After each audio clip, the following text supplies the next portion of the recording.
The only teaching there is to help us all, you and I, and all sentient beings, to redeem ourselves from all known suffering, once and for all. Therefore, we must consider this a privilege that we are in receipt of the Buddha's teaching, and to be grateful towards the great Master who sacrificed himself towards our liberation. Let us all take a moment to recollect his infinite virtues and pay homage to the Magnificent One, the Blessed One, the Accomplished One, the Unvanquished One, the Undefeated One, the Infinitely Compassionate One, the Supremely Enlightened One, the Gautama Supreme Buddha.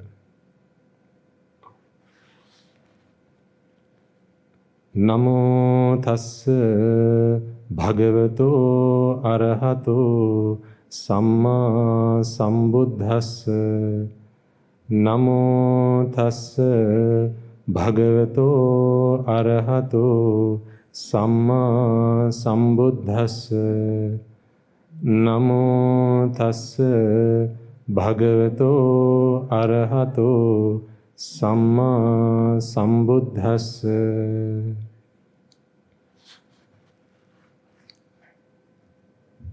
I'll tell you right off at the start, today's going to be a little bit heavy, because I'm sensing that there are those among you who are perhaps ready to take another step on this journey. So today is going to be a little bit heavy. Brace yourselves, fasten your seat belts, hold on to your chairs, make sure you have your water bottle by your side.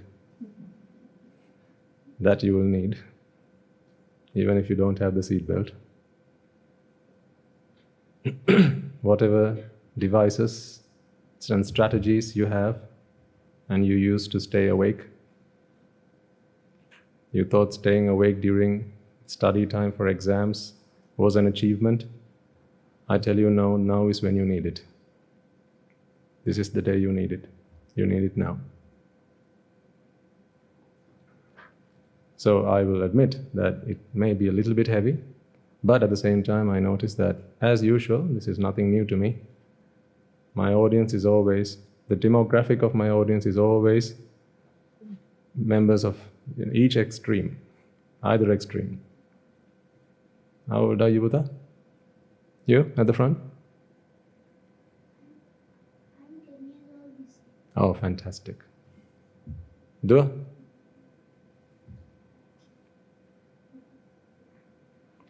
How old is she? 8. You're older than 8, aren't you? All of you? Yeah? Yeah. Okay, so have 8, from 8 to?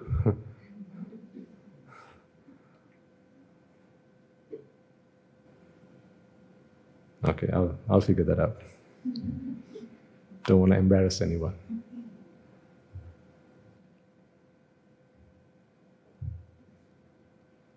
I'd much rather you and I switch seats. This is going to be quite a challenge. To try and talk to an audience from 8 to, I don't know, perhaps those achieving 80 or near about. Beg your pardon? Oh, passed. Thank you. You're very humble. Okay. Right, let's see how it goes. So I'll try and keep it as simple as I possibly can. But don't you worry, because I'm a simpleton. I have the brain smaller than a size of a pea, so I don't get things easily. So therefore, when I try and explain something, I try and break it down and simplify it as much as I possibly can, so that everyone understands it. Now also, if there are bits and pieces that you don't get, then what must you do? Don't despair. It's all right. It's okay. Just because you don't understand every word that you'll be hearing today doesn't mean that you're not going to be able to attain Nibbana. What I'm going to be talking to you about today is something that you all experience. You just don't know that you're experiencing it. You just don't know the methods that it work. Like, when you go to medical college, or for science, biology, you learn the workings of the body. We learned how it is that when you cut yourself, it starts to bleed. So we experienced the pain, we just didn't know how it all worked, how the whole thing hung together. So in science we learned that there's such a thing called a nervous system, and there's such a thing called a circulatory system, and the circulatory system is responsible for the bleeding, and the nervous system is responsible for me experiencing the pain. So these things worked and we experienced it, we just didn't know how it all hung together and how it all worked. So what I'm going to be talking to you about today is something that applies to all of you equally. It may sound a little bit foreign, but that's only because this may be the first time you're listening to this.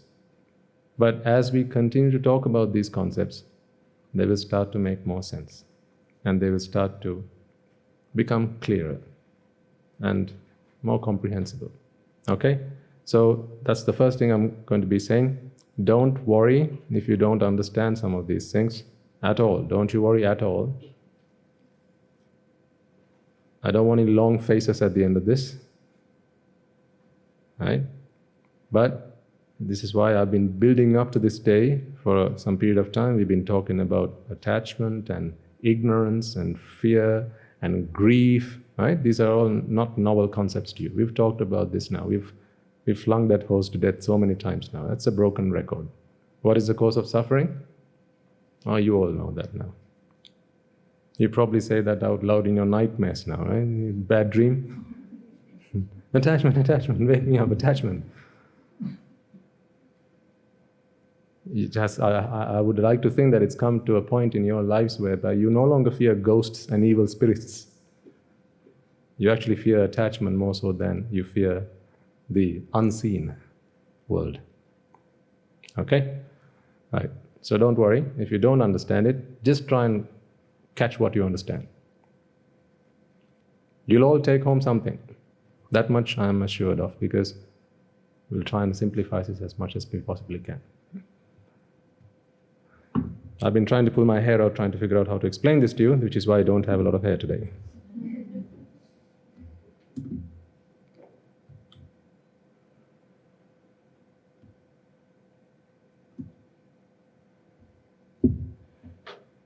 What this will solve, let me first explain to you why I'm actually talking about this. If this is a concept that is a little bit difficult to understand, why do you even bother talking about this? What I am hoping this discussion or this sermon will help today, or will help you achieve, is it'll make it crystal clear to you that suffering is self-made. You are the maker of your own suffering. You are the architect of your own suffering, which I find is very empowering. Don't you think so? If none of us like suffering, okay, if none of you like suffering, would you rather that suffering is self-made, or would you rather that someone else makes that suffering on your behalf? You'd rather it's self-made, right? Why is that? Because then you can stop making it. That's why. If you don't like what you're making, then stop making it. But what if it was made by somebody else? Now you're going to have to go and plead and beg. Please don't do that to me. Please stop doing that to me. I beg of you. I plead you. Please, please, please. You don't need to do any of that. Certainly, Buddhists don't need to do any of that. Although in this day and age, more Buddhists do that than anybody else, or so-called Buddhists, which is quite funny. It contradicts with everything that is Buddhist philosophy. You don't need to be pleading to anybody. You don't need to be at anybody's feet asking for mercy, asking for your happiness, because both happiness and suffering is self-made. And hopefully you will understand that today.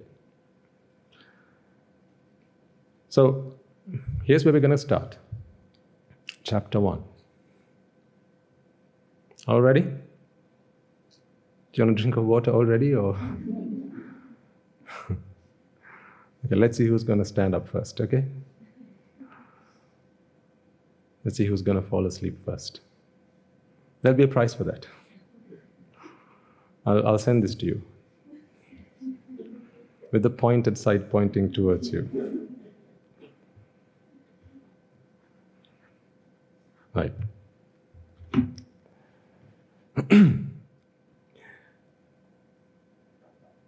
I'm sure as hell you've all been in a position where at some point in your lives you've been asked to talk about this wonderful topic, your most favorite topic. What is that? Oh yes. You're so self-obsessed, madam. Come on. I was going to talk about the environment. No, she's right. The lady's right. What is our most favorite topic? Myself. Nothing makes us happier than to talk about myself or ourselves. See, this word myself is really beautiful, the word myself. It's very interesting because it's the combination of two bits, and that speaks volumes. There are two little words that join up to make this word myself. What are they? My and self. My and self. You'll all know that Buddhist philosophy does spend quite a lot of time talking about the self. And ultimately, an arahant is someone who has eradicated the notion of a self altogether. So he does not experience, so I say he, it applies to both sexes, as I'm sure you know.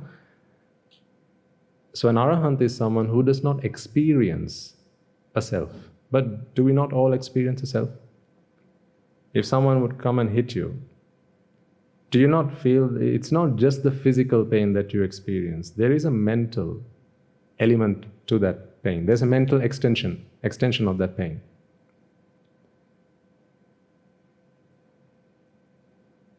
If a loved one passes away, it causes you grief. So I'm trying to simplify this as much as you possibly can, so we can all understand, okay? That's why I'm talking about examples and bringing back and forth, right? Previous topics we've talked about, just making sure that everyone gets it as much as we possibly can. If a loved one passes away, clearly there's no physical attachment between you and the loved one who's just passed away. Say a child or a parent passes away. There's no physical bond. So how come then that the passing away of somebody else is able to create grief in my mind? Physically, there's no link. But there seems to be some connection. And that connection is what we're talking about today. And you know that connection is attachment. I mean, that's not news to anybody here. But the point being, external factors are able to influence the way you feel today. And lo and behold, that is because you experience a self. The day you no longer experience a self, you will no longer be crying and moaning and lamenting and weeping about the loss, decay of things around you, or even on your body. There will still be any physical pain that might come along with that, but no mental suffering. So all mental suffering is a product of the self. I told you it was heavy. But so far, this is all common sense stuff, right? I'll explain to you what the self is now, so you can try and make sense of this. Because right now, people have lots of different notions of what the self is.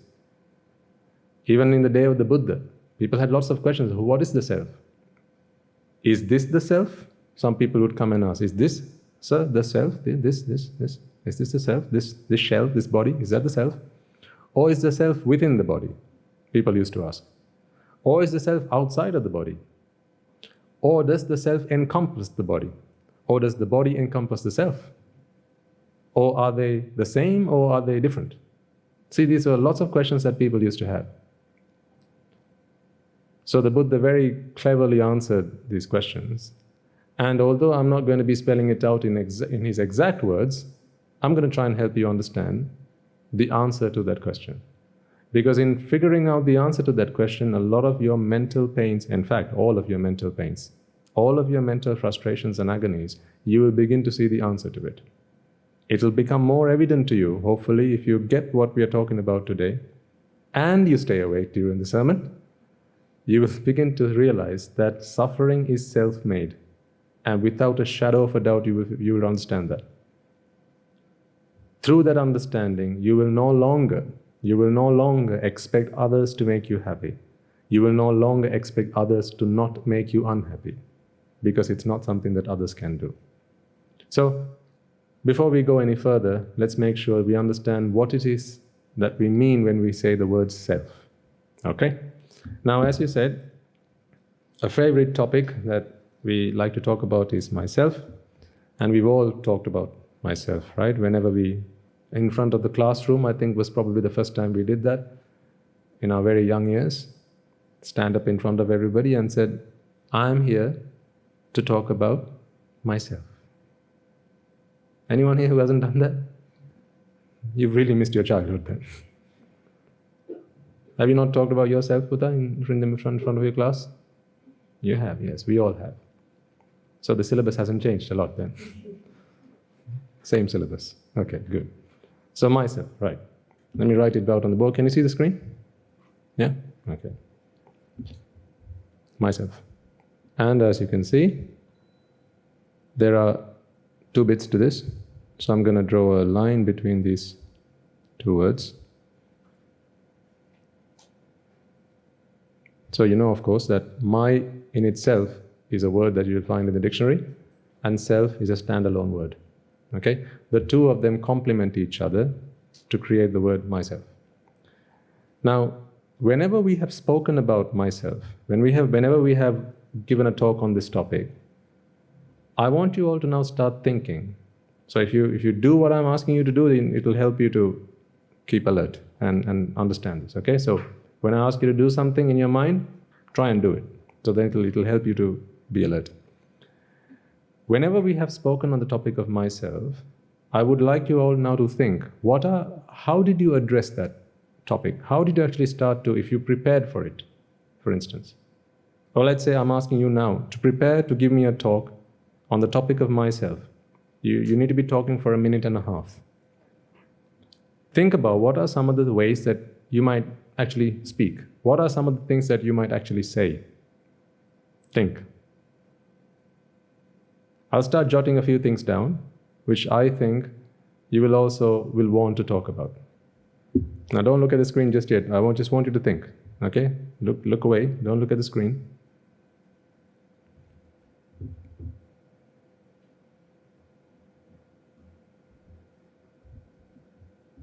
Okay, time's up. For me, these are some of the things I'll talk about when I talk about myself. I will tell you what my name is. I will tell you where I'm from, in other words, what my town is. I will tell you about my favorite item of food. I will tell you what my favorite song is. I will tell you the name of my best friend. I might also tell you what sport I like best, or my favorite sport. And I might also tell you about my favorite color. Now, I have asked you to talk about yourself. But really what you're doing is, you're giving me a list of all the things which are yours. That's not what I asked for.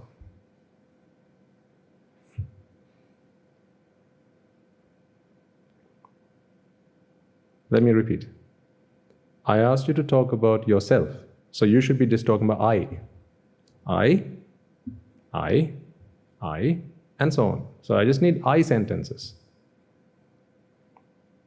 But really what you're doing is you're giving me a list of all the things which are yours. So you didn't say, I name is. Well, we could have said, I am Sam, but really what you're really saying is, my name is Sam. So again, in a roundabout way, you're giving me a list of all the things that belong to you. But that's not what I asked you to do. Shall we try again? Just, do as I say, like I said at the beginning, please. Come on. Okay, do you want to try again? I just want you to talk about you. Don't give me a list of all the things that belong to you. I just want you to talk about you. Ready? Okay, 3, 2, 1, go.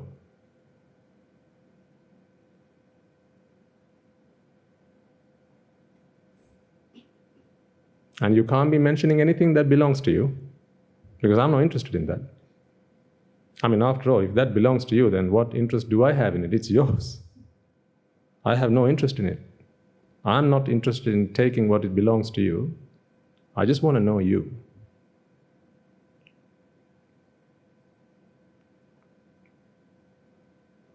You can't tell me I have a nose in the middle of my face, because again, you're talking about my nose.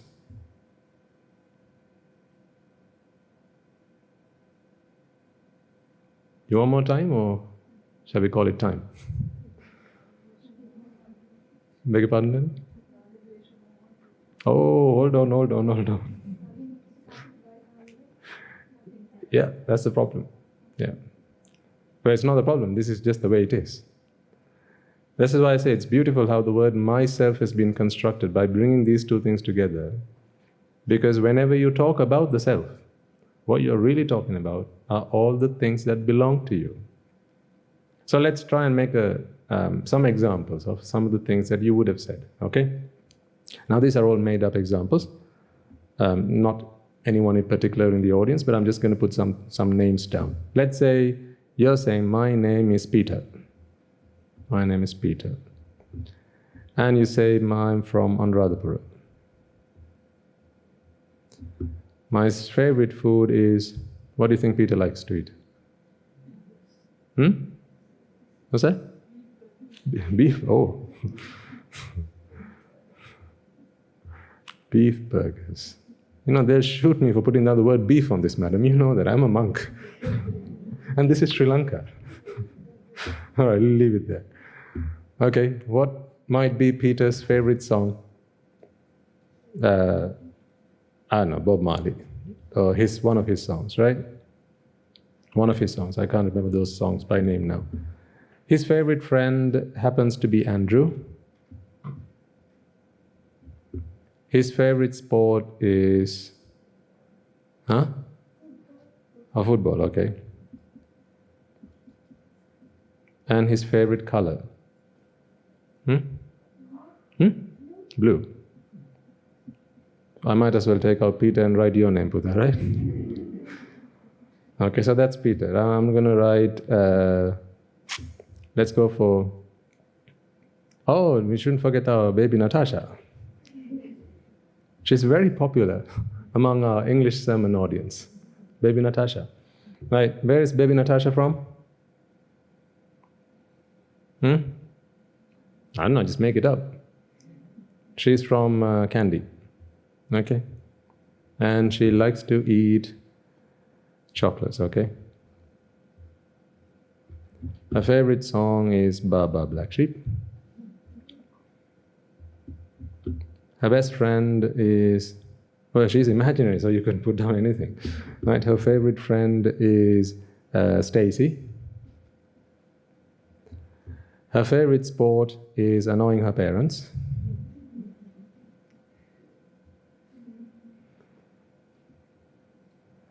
And her favorite color is, it's a girl, like, duh.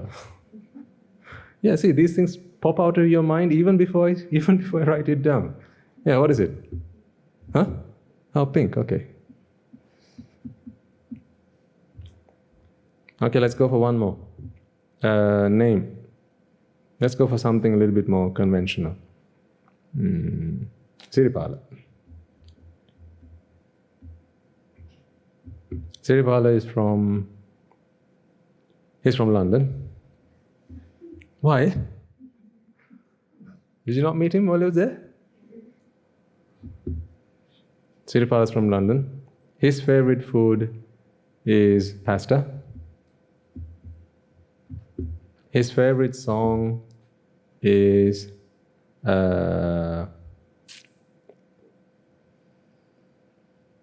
what's his favorite song? Country? Country homes, right.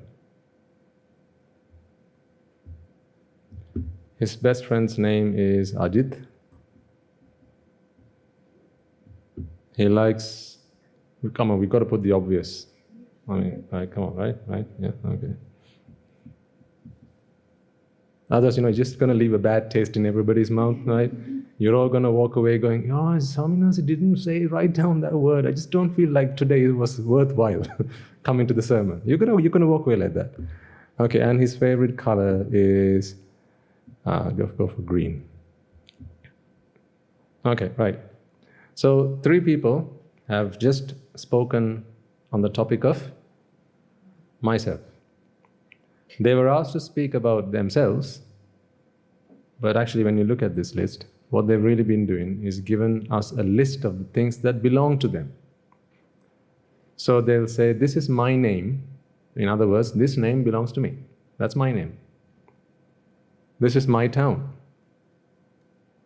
This is my favorite food. This is my favorite song, my best friend, my favorite sport, and my favorite color. So although we have asked them to talk about the self, themselves, what they have really done is given us a list of the things that belong to them. Okay. Now, all good so far? Yeah? Okay, we are trying to understand this concept of the self and how it is. In the creation of the self, you actually do things more than you intend to. I'm trying to help you realize that suffering is self-made. Suffering is what made? Oh, really? Okay, we'll see. Suffering is? Okay, we'll see. We'll see. We're trying to understand what the self is. What is this we call self? And you're telling me suffering is self-made. So what are the ingredients for suffering then? What do you think? It's self-made. Okay, let's hold on to that question. We'll try and figure it out. All right. Now let's take one of these guys. I'm going to pick a different color. Let's say Natasha. Now let's go with Siripala.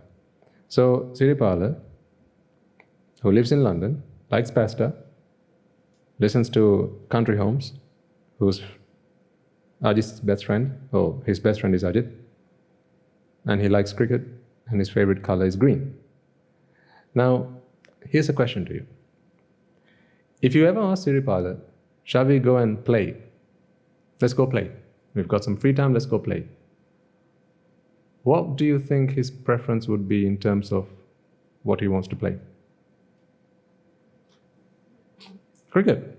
That's his favorite sport. So if ever you mention the word, let's go play, let's go do some sport, what comes to his mind is always cricket. That's the first preference. It may be that he's played enough cricket today, but now he wants to do something else. That can happen. But let's not complicate this overly, because we can explain those things, but we'll address them later on. So again, actually one other thing I want to emphasize now is, as we talk about these concepts, try and keep your thinking to within the remit that I am talking. If you try and extend this much beyond the remit that I'm talking to you, then you will lose the plot. Right? So if I say, let's just think about this, and you start, I'm talking about Siripala, you're already thinking about Peter, you will lose the plot. Then you'll be asking all these questions in your mind, and you won't be able to get the point that I'm trying to get across to you. So let's try and limit our thinking to the remit that I'm going to be talking to you about. Is that a fair ask? Okay. So if you ask Siripala, what would you like to play? He's going to say cricket, right? That's his first preference. If you ask Siripala, I'm going to buy a t-shirt. What color would you like me to get you one, sir? What's he going to say? Green. He's going to say green. Why is that? Because his favorite color is green. So of all of the colors there are in this world, his favorite color is green. In other words, whenever you say the word color, what comes to mind? Green comes to mind. So if we were to define Siripala, we are trying to define Siripala. Okay? What are we trying to do? We're trying to define Siripala. So let's say someone asks, do you know Siripala? I say, yes, I do know Siripala. Who is Siripala? How would you introduce Siripala to someone? This is Siripala. In other words, you're saying this is his name. Siripala lives in London. So again, you're talking about something that belongs to him. This is his town. So when you introduce Siripala to somebody, when you're defining Siripala, you're going to have to go by the same way he defined himself. So really, this is the definition of the self. In other words, you define yourself by the things that belong to you. So even when you define Siripala, you're going to have to define him by the things that belong to him. A categorical list of everything that belongs to Siripala is Siripala. That is Siripala. So let's say we wipe off the face of this earth this town called London. Okay? So we're just going to wipe it off the face of this earth. That's not Brexit, that's Uxit. UK out of the planet. Okay? Not Brexit, Uxit. So London or Lexit, Loxit, whatever sit, we get London off the face of the earth. We also take pasta out. Pasta is no longer a food that is going to be served. Certainly not on this planet. So pasta's gone. We ban country homes. Right? So we bring out rules and regulations, and country homes can no longer be played. So, and that number, that song is removed. No one can listen to that. We also extradite Ajit. Ajit we sent to the moon. So Siripala now no longer has a best friend. We also ban cricket. And about half of Sri Lanka's population commits suicide. You find that in the news. And you also remove the color green from the color spectrum. Okay? Do you understand what we just done there? Okay. Now who's Siripala? Now who's Siripala? I'm asking who's Siripala? You can't talk about pasta. Why? There is no such thing called pasta. You can't talk about the fact that he lives in London because there is no such town called London. He could live somewhere, but his town. So this is an abstract concept. You could say, well, if you take London out of the map, then of course you can go and live in Manchester. Now that's not what I'm talking about. This is an abstract concept, so if you just try and go along with me. We remove London off the face of the earth, and he can't go anywhere else. Now, how can you introduce Siripala to somebody? Who is Siripala? Now you have nothing to define him with. Because all of the things that belong to him have now been removed off the face of this earth. So if you ask now, who is Siripala? There is no Siripala. You can no longer define Siripala. You can no longer define Siripala. I want you to start thinking, how does one define an Arahant? Okay? Easy. Don't go for a double jump. I'll throw questions from time to time. I just wanted to think about it. And ideally don't shout out answers because it might interrupt someone else's thinking. Because as I said, this is a little bit heavy, but I think there are at least one or two people here who's ready for this. We've been talking about these concepts in the Sinhala sermons for a long time now. And I've been trying to think, how do we introduce this to an audience where, in the Sinhala sermons, we hardly get young children. Maybe one or two of them, and usually they'll play back in the yard or, come and sit down to the sermons because they've been listening to the sermons for a long time. So I want to make this clear and understood to everybody in this audience as best as I can. Okay, so don't worry. Let's go step by step. Let's retrace our steps once more, just to make sure we're all on board up until this point. We asked 3 people to talk about what? Engage with me as best you can. Myself. We asked 3 people to talk about myself. So 3 people stood up and they all started to talk about themselves. They started off by saying, my name is Peter. The other one said, my name is Natasha. And the third person said, my name is Siripala. And then they went on to talk about themselves. And every time they said something, everything they said was ultimately something that belonged to them. They were sharing a list of the things that belonged to them. That's how they were defining themselves. Are you all with me up until this point? Right? They're all defining themselves. So now, if we go back to Siripala, and we pull out the list of things that he said belong to him, and then we check them all off, we cross them off. Now, who is Siripala? There's no longer a Siripala. You can't define Siripala anymore. We haven't killed Siripala. So as I said, this is an abstract concept. But if you ask somebody, who is Siripala? There was Siripala you could define a moment ago. Before London was wiped off the face of the planet, you could define him. Let's say we took pasta, the song, the friend, the sport and the color, all of them. So 1, 2, 3, 4, 5, all 5 of them out, but we just left the town. You could still have said, oh, Siripala is that guy who lives in London. You could still have said that, and maybe nothing more than that, because everything else we have taken off. Or if we had left just the sport and taken out everything else, now you could perhaps not define him as Siripala who lives in London, or Siripala who likes pasta, or Siripala whose friend is Ajit, but you could have still said Siripala is that guy who likes cricket. Right?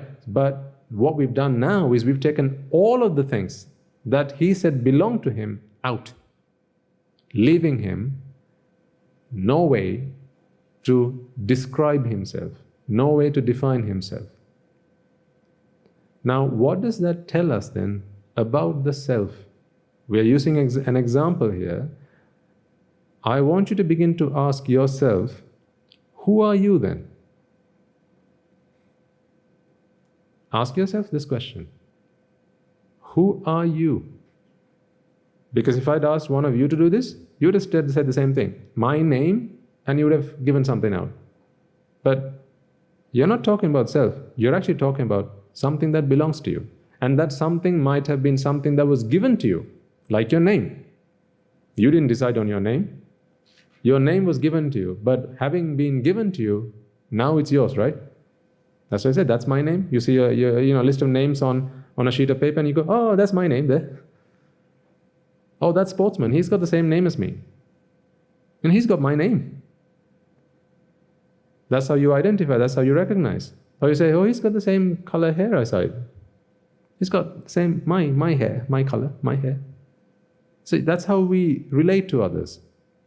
Something that belongs to somebody else, something that belongs to me, now we compare these two things. And we say, we are like them, or we are not like them.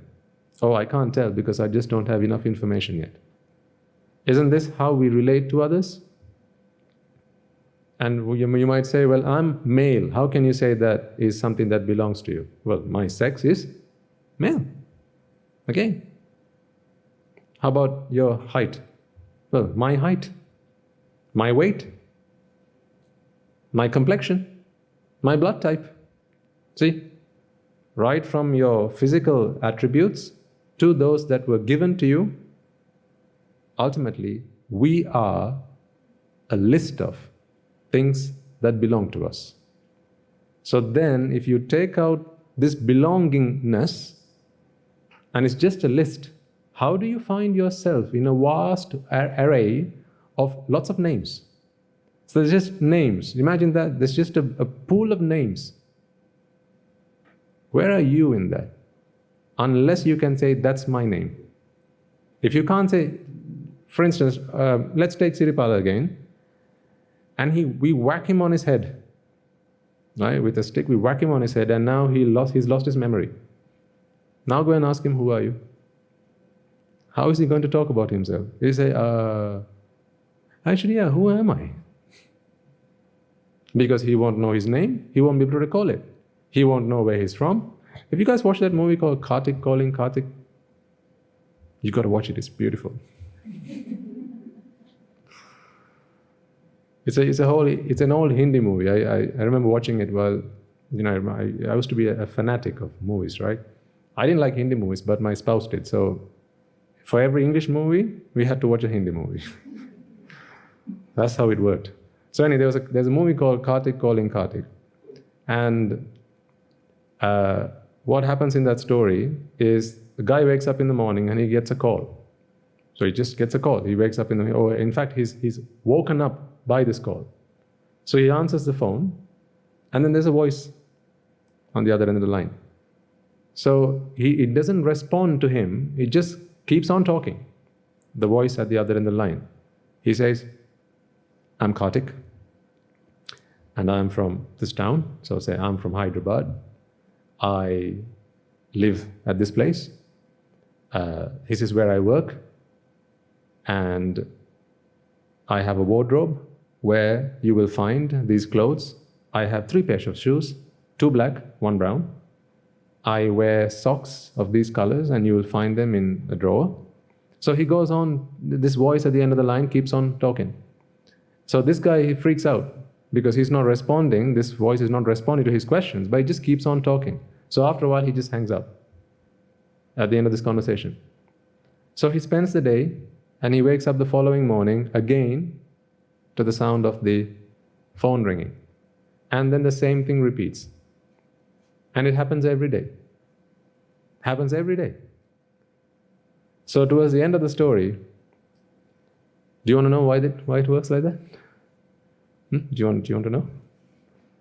I'm not going to tell you.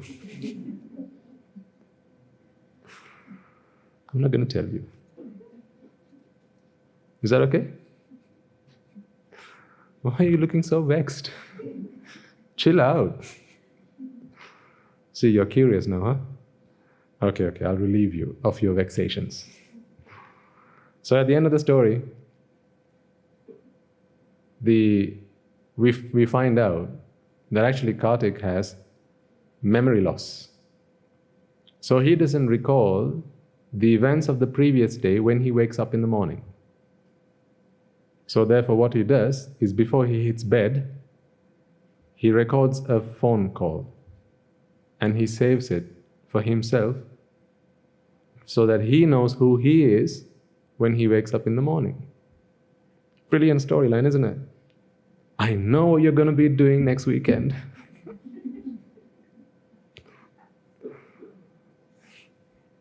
No, forget the meditation. Next Sunday, we're going to have very few people, so I think we can probably call off the sermon. Wonderful story, but there's an important thing we can take from that story. Because Kartik forgets who he is. If Kartik gets a visitor and he opens the door, because there's a noise coming, he doesn't know that this is a door even, but say he opens the door and he finds out there's a guy standing outside. It might be his mother, but he has no memory of her. So therefore, he's not going to be able to relate or recognize this person. So therefore, is this your mother? I don't know. Who are you? I don't know. Because do we not define ourselves by who our mother is? In school, when asked, Buddha, who are you? Oh, I am so-and-so's son. I'm so-and-so's son.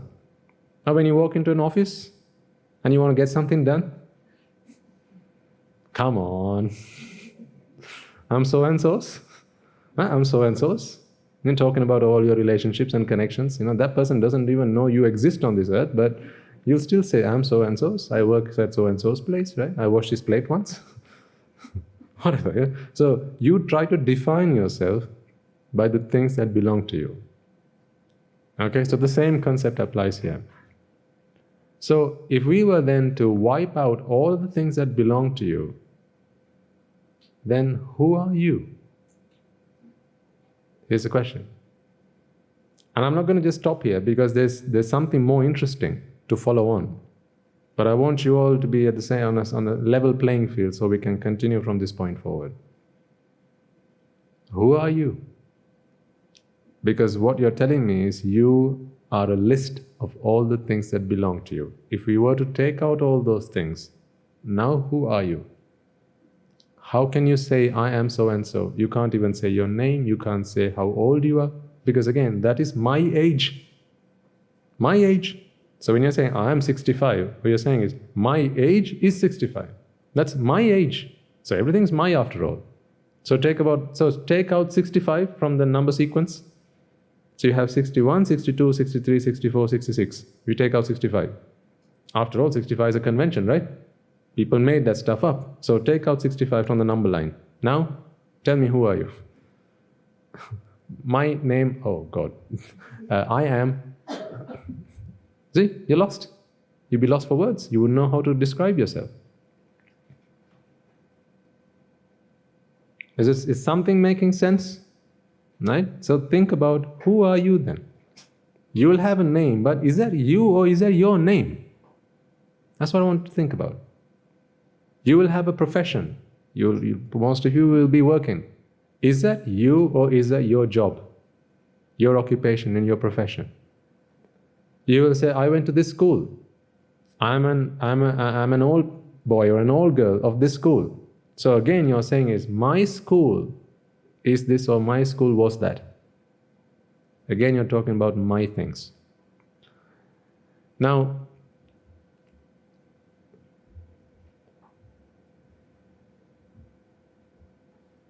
let's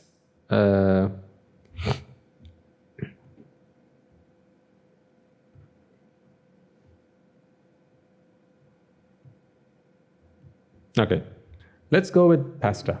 Okay, so I'm now trying to take you one step further to try and explain something based on what we have already talked about. Okay, that was chapter 1. This is chapter 1.1. We haven't actually gone to chapter 2 yet. This is 1.1. Pasta, right? We're talking about pasta now. Whenever you talk to this person about food, let's say, Siripala, shall we go out for dinner tonight? What's he going to say? Sure. Where shall we go? Pasta joint. He wants to go have pasta. So whenever you talk to him about food, what comes to his mind is pasta. Again, I admit there'll be quite a few things in his list. So if it's not pasta, there's going to be a second choice. Again, that's also something that defines him. Right? This is my first choice. This is my second choice. This is my third choice. This is my fourth choice. Yeah, every time you're saying my, again, this is a list of things that belong to you. So my favorite food is pasta. What you're saying is, whenever you say the word food, pasta is what comes to mind. Whenever you say the word sport, cricket is what comes to mind. Whenever you say friend, Ajit is who comes to mind. Whenever you say town, London is what comes to mind. So then tell me, if what is the sweetest word that you know? The sweetest word, the word that you like to hear all the time? Yeah? Your name? Money? Oh, me, okay. Our names. So when you say me, of course, that's our names. Right? Do you not get offended when someone mispronounces your name by one syllable? By one syllable? Happened to me all the time when we first went to the UK. They never got it right. They'd always shuffle the last two syllables. They always shuffled that. Yeah, so my lay name was Vimukti. And instead of saying Vimukti, they always said Vimutki. It would drive me up the wall. So I said, no, it's Vimukti. Okay, can you spell it for me? They'd say. I say, yeah, it's Vimukthi. Vimutki. It would really annoy me.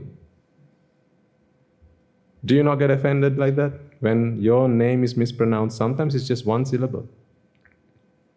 So if, say, Siripala's name was read, Siripola, Now, excuse me, I'm not Siripola, I'm Siripala. He will make it a point to rectify the error then and there. I mean, people are obsessed about the title that goes in front of their name, right? Let alone their name. So what talk is there to do about their name? If it says Mr. instead of Doctor, people get offended. Right? What is there to talk about the name then? Right? So clearly, this word that everyone loves, if there's just one word that I'm going to let you hear, that you listen to, chances are you'll say, okay, that last word has to be my name. Because that is what we have come to learn to like and to love. That's what was given to us. And our parents called us by that name, and they doted us, and they fondled us, and they cuddled us, and all the time they said our names out loud. Buddha, this is your name, this is your name. Do you know what your name means? And they always praised us by using our name. Instead of, do you respond to oi and your name in the same way? No, of course not. You know clearly that they're talking to you. Hey, oi, come here. But no, if they said, Siripal, come here, you will go in a more pleasant mind than if called by the word oi. And you know they're talking to you, but oi doesn't make you happy. But say your name and you're happy. So I'm trying to make a point here. I'm not just, this is not just trying to try and crack a joke. I want to make a point here. Of all of the names, right? If we were to make a universal set of all the names that ever existed and exists today, of all of those names, there's one name that always stands out for you. There's one name that always stands out to you, and that name is my name. When you look at a photograph and you know you're in it, where do your eyes go immediately? If it's a photograph of your graduation, or even if it's a wedding, your own wedding picture. You say, the person I love the most in this world is my husband or my wife. But when presented to you with a picture of your wedding, you on the photo, whose face do you look at first? So clearly, it's not your spouse you love the most in this world. Your face is what you like most. You look at you first. There's ego in here, right? But let's not use that word for now because we don't want to complicate things, but I'm just trying to help you grapple this concept of self. So you see, if I were to give you a picture and there are 100 faces, and I tell you, you may be there in this picture, you won't stop until you've done what? Found your face. If it's a school gathering, reunion, and say someone send you some pictures, you know immediately you're going to try and spot your name in there. It's just very natural. See, there's a reason for that. So this is the interesting bit here. Your face is the face that you like to see more than any other face. Your name is the name that you like to hear more than any other name. For Siripala, pasta is the food that he likes to eat more than any other food. Cricket is the game that he likes to watch or play more than any others. What that means is, that is what he believes makes him happy. So your name, when you listen to it, makes you happy more than when you hear somebody else's name. Whatever your favorite food is, you say this is my favorite food because you believe that that's the item of food that makes you happy the most. Is that not true? Doesn't everyone resemble with that? Yeah? Relate to that? So we have a list of things by which we define ourselves, and what we're really saying is, here's a list of things that really delight me. These are the things that make me happy the most of all of the other things in this world. So really, if you were to take all the names in this world and put them into a universal set, you are able to go and pick one name from this set and say, that is me. So in a universal set, you will identify yourself. If you were to write down all the sports there is in this world in one universal set, so there'll be badminton, there'll be cricket, there'll be tennis, there'll be hockey, there'll be swimming, there'll be whatever other sport there is. You will pick cricket from there, your name from the list of names, your favorite food from the list of foods, your town from the list of towns, and see, from these universal sets, you create your own subset. And then, once you've collected all of these individual items from each of these sets, you put them all into a subset. And now what do you call that set? Myself. That is myself. All of these individual entities that exist in this universe. Pick out the things that you like the most. Put each of those individual elements into one set. And now you go, that is me. That is me. What is suffering again? What is suffering again? Self. What made? Made in China? Don't talk about China these days. Anything made in China, they don't allow it in this country. So if you're made in China, we should send you back somewhere. What is suffering? Self-made. Okay. Let's see what you're saying there. I'm hoping you're beginning to realize the profoundness of that statement that you just made there. You're saying suffering is self-made. We're trying to figure out what is the self. So now we've come thus far, whereby we're all in agreement that the self is ultimately, for Siripala, it's of all of the towns. So this is, if these were the only towns that existed, right? This is the universal set of towns. This. Siripala picked London. If this is the universal set of food, there are no other foods in this world, right? It's just beef burgers, what was this, chapati? No, chocolates, and pasta, right? Siripala picked pasta. And he picked country homes, right? So you get the idea. If this was the universal set of all the songs there are only 3 songs in this world. I know that'll be the day, eh? See, you need to think, why is it that I said that? Why did I say that? Imagine the day where there are only 3 songs in this world.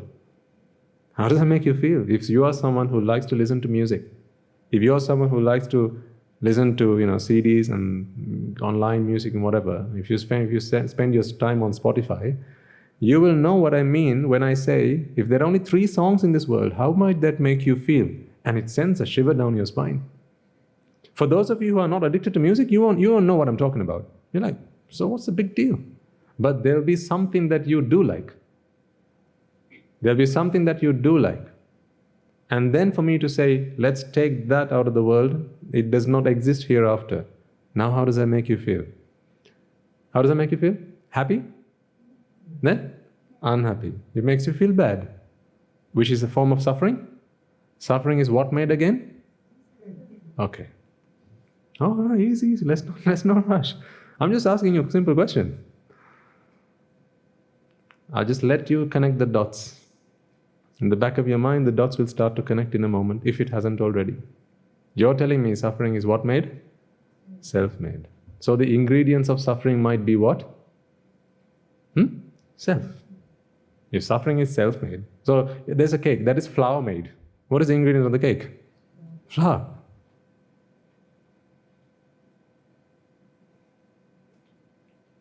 There's a pudding made of biscuits. So the pudding is biscuit made. We call it a biscuit pudding. So what are the ingredients of that pudding? Mainly biscuit. So if something is self-made, then the ingredients of that has to be the self. So if you're telling me then that suffering is self-made, now think about what might be the ingredients of suffering. Who here likes to suffer? Nobody. So we are all here to eradicate suffering. Yeah? Did we not talk last week about the 4 noble truths and the 4 non-noble truths? And then we discussed about once you identify suffering, then you've got to identify the cause of suffering. Then you've got to realize once you've eradicated the cause, then suffering ceases to exist. And then there's a path to the eradication of the cause of suffering. The last one is particularly important. The path to the eradication of the cause of suffering. Not eradication of suffering. Eradication for the cause of suffering. Because once you remove the cause, you don't need to worry about the effects. Because this philosophy is based on cause and effect. If you want to extinguish a fire, you don't need to put out the fire. You just need to remove either the oxygen, the air supply, or the flammable object, substance, or you just need to reduce the temperature. So these are the causes you tackle. Why do you throw an old rag over a fire? What does that do? Cuts out the oxygen supply. So you're not actually putting out the fire. What you're doing is you're taking out the oxygen. Take out the cause, you don't need to worry about the effects. So likewise, if you're beginning to realize that suffering is self-made, what you're saying then is the ingredients of suffering is the self. So then, if suffering is self-made, then the cause of suffering is the self, then what do you think you ought to do? What is the third noble truth then, based on this logic? Eradicate the self, and then suffering will have been eradicated. So then the question comes, what is the path to the eradication of the self?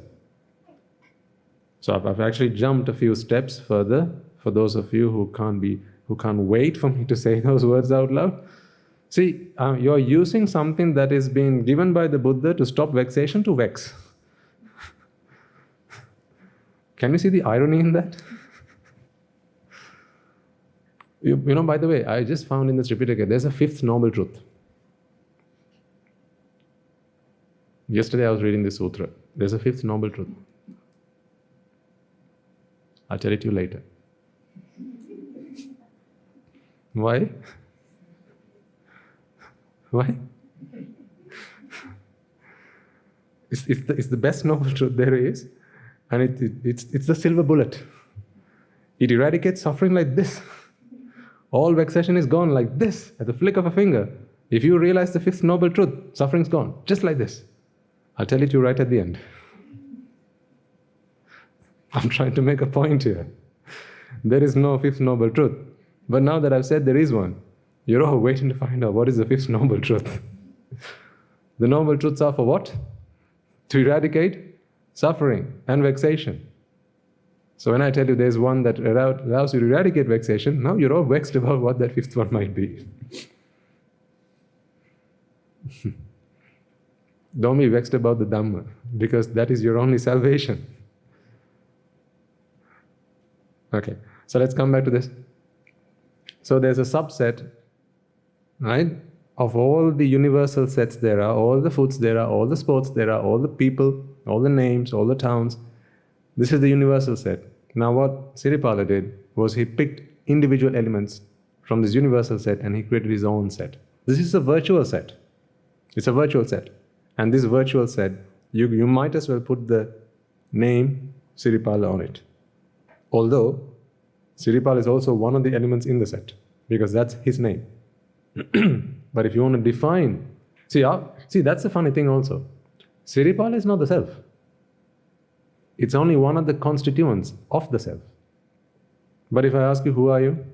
Don't you all feel that you are the name that you call yourself? You are the name. Do you not feel that way? You are the name that you call yourself, and this is me, this is my body, this is me. My name, and this is me. I want you to begin to understand, or think at least, and consider how there must be something else than this. We're trying to analyze what is the self, trying to work out what is the self and how is it made up altogether. Siripala is not the self. It's just one of the constituents of the self. So you see, you can't any longer call yourself by your name, because your name is not the self. Your name is only one of the ingredients of the self.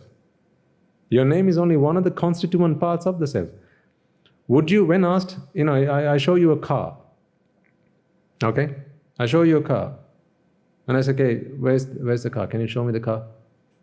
Let's say the bonnet has just dropped off, or let's say a buffer has just dropped off, right? The buffer's just dropped off. So the buffer's just dropped off. Now I want you to show me where the car is.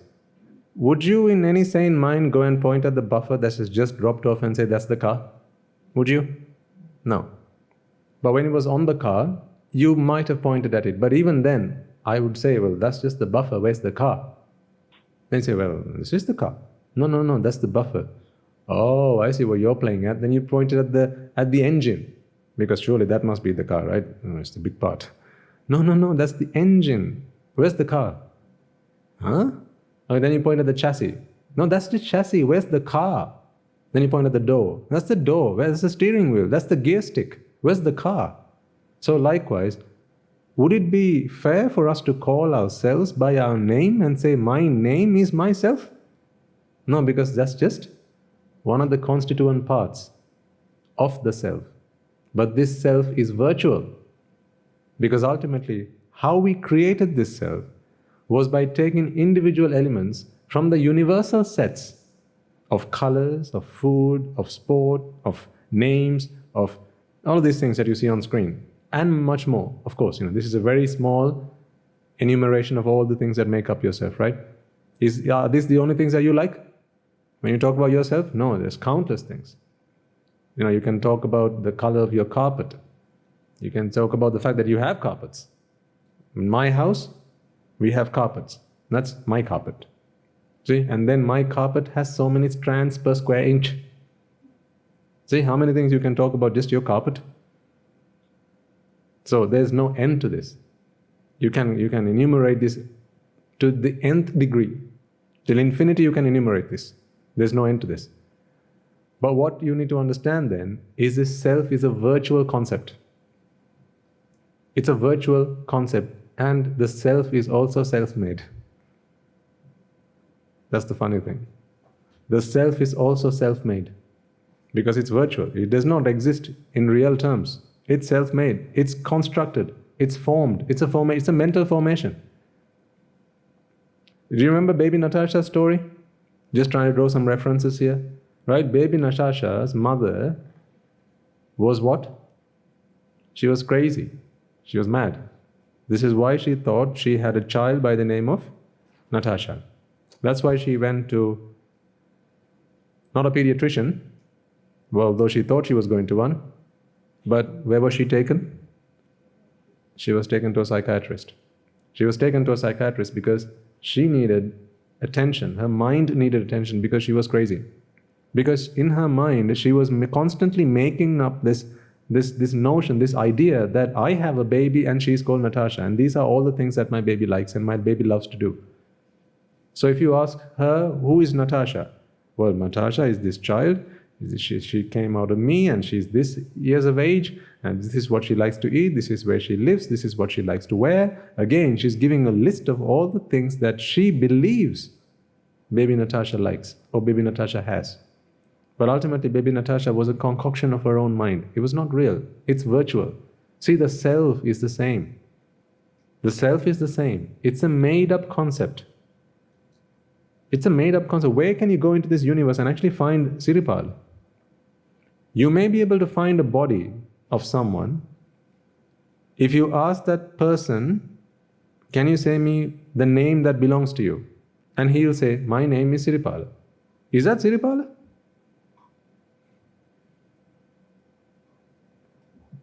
This is an abstract concept, but I want you to try and understand this. If you walk up to Siripala and ask Siripala, who are you? And he says, I am Siripala. Do you think he's saying the truth? Is he speaking the truth? No, he thinks he's Siripala. He thinks he's Siripala. Actually, he's not Siripala. His name is Siripala. The name that is given to this person is Siripala. So I ask him, is this your hand? Or this is you? Yeah, this is me. And he gives me his hand to shake. Why won't you shake my hand? He asks me. No, but I want to shake Siripala's hand. Oh, I want to shake Siripala. I want to shake this. He says, no, yeah, shake my hand. No, I don't want to shake Siripala's hand. I don't want to shake Siripala's hand. He said, but yeah, this is me. No, it's not you. Are you all double confused? And I warned you right at the start. But we don't need to go that far, okay? Let me trace back to as far as I realized you had more heads shaking. Okay, so there was one point I had a lot more heads shaking this way when asked a question. And then when I jumped that point, I just saw after a little while, I'm just going to see shaking like this. I like you shaking your heads when your eyes are open. Okay? Not so much when your eyes are closed. Okay, let me trace back to where I last saw you shaking your heads with your eyes open. And that was where I said, there's a universal set of all the names, all the types of food, all the sports, all the colors, and so on. And then Siripala, what he did was he picked individual elements from each of these universal sets. And he made up his own set. And that set, he said, is myself. That much I think everyone got. Everyone. Okay?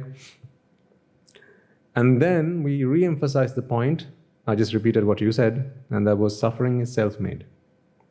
See, whenever you ask Siripala, what are some of the things you like, he's gonna spew out these things that you see on the board. Now, what is suffering again? Now, suffering is self-made, yes. What is the cause of suffering as we have been studying up until this point? Attachment. Attachment. So, what is Siripala's favorite food? Pasta. Which food does he like the most? Pasta. Which food is he attached to the most? I'm asking the same question just in different words. Pasta. All you have to do is give scheme pasta, okay? Every question asked, just say pasta. What's your name? Okay. Right? So we just keep thankful he likes pasta, not beef burgers. Okay, so or beef. So okay, so his favorite food is pasta. So what food does he like the most? You're saying is pasta. Which food item is he attached to the most? Pasta. What is the cause of suffering? Attachment. Now what did you say suffering was? Self-made. Do you see how these two things are one and the same? The things that you like the most are the individual elements you picked from the universal sets, brought them all together and said, that's me, that's me. Ultimately what you've done is you created suffering. You created your own suffering. This is why I keep saying, you are the architect of your own suffering. Because you have created the self. The self is suffering.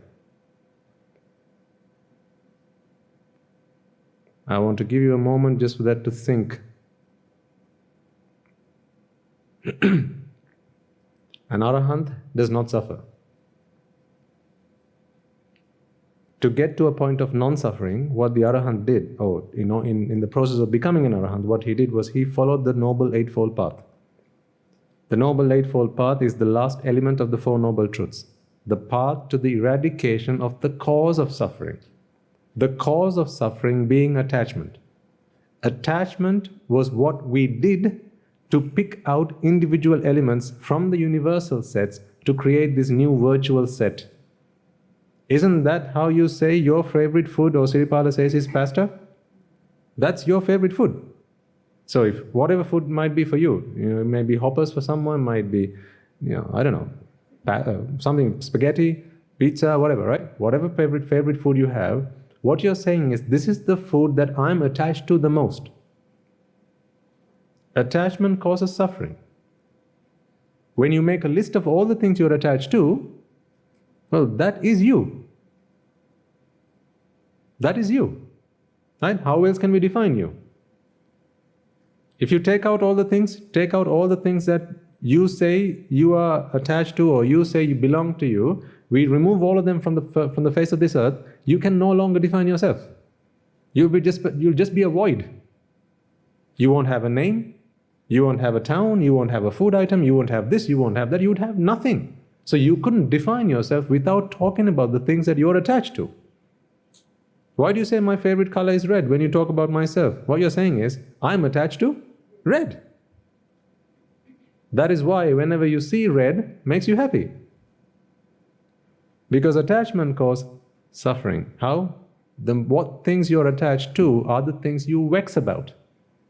So attachment causes vexation. Relief from vexation gives you pleasure. And then you say, whenever I see red, I feel happy. So how did that work out? You attached to the color red, and then you picked that color from the set of universal colors and dropped it into your self set. I mean, growing up, I didn't have a favorite color. I remember to this day, I didn't have a favorite color until one day I went to school, right?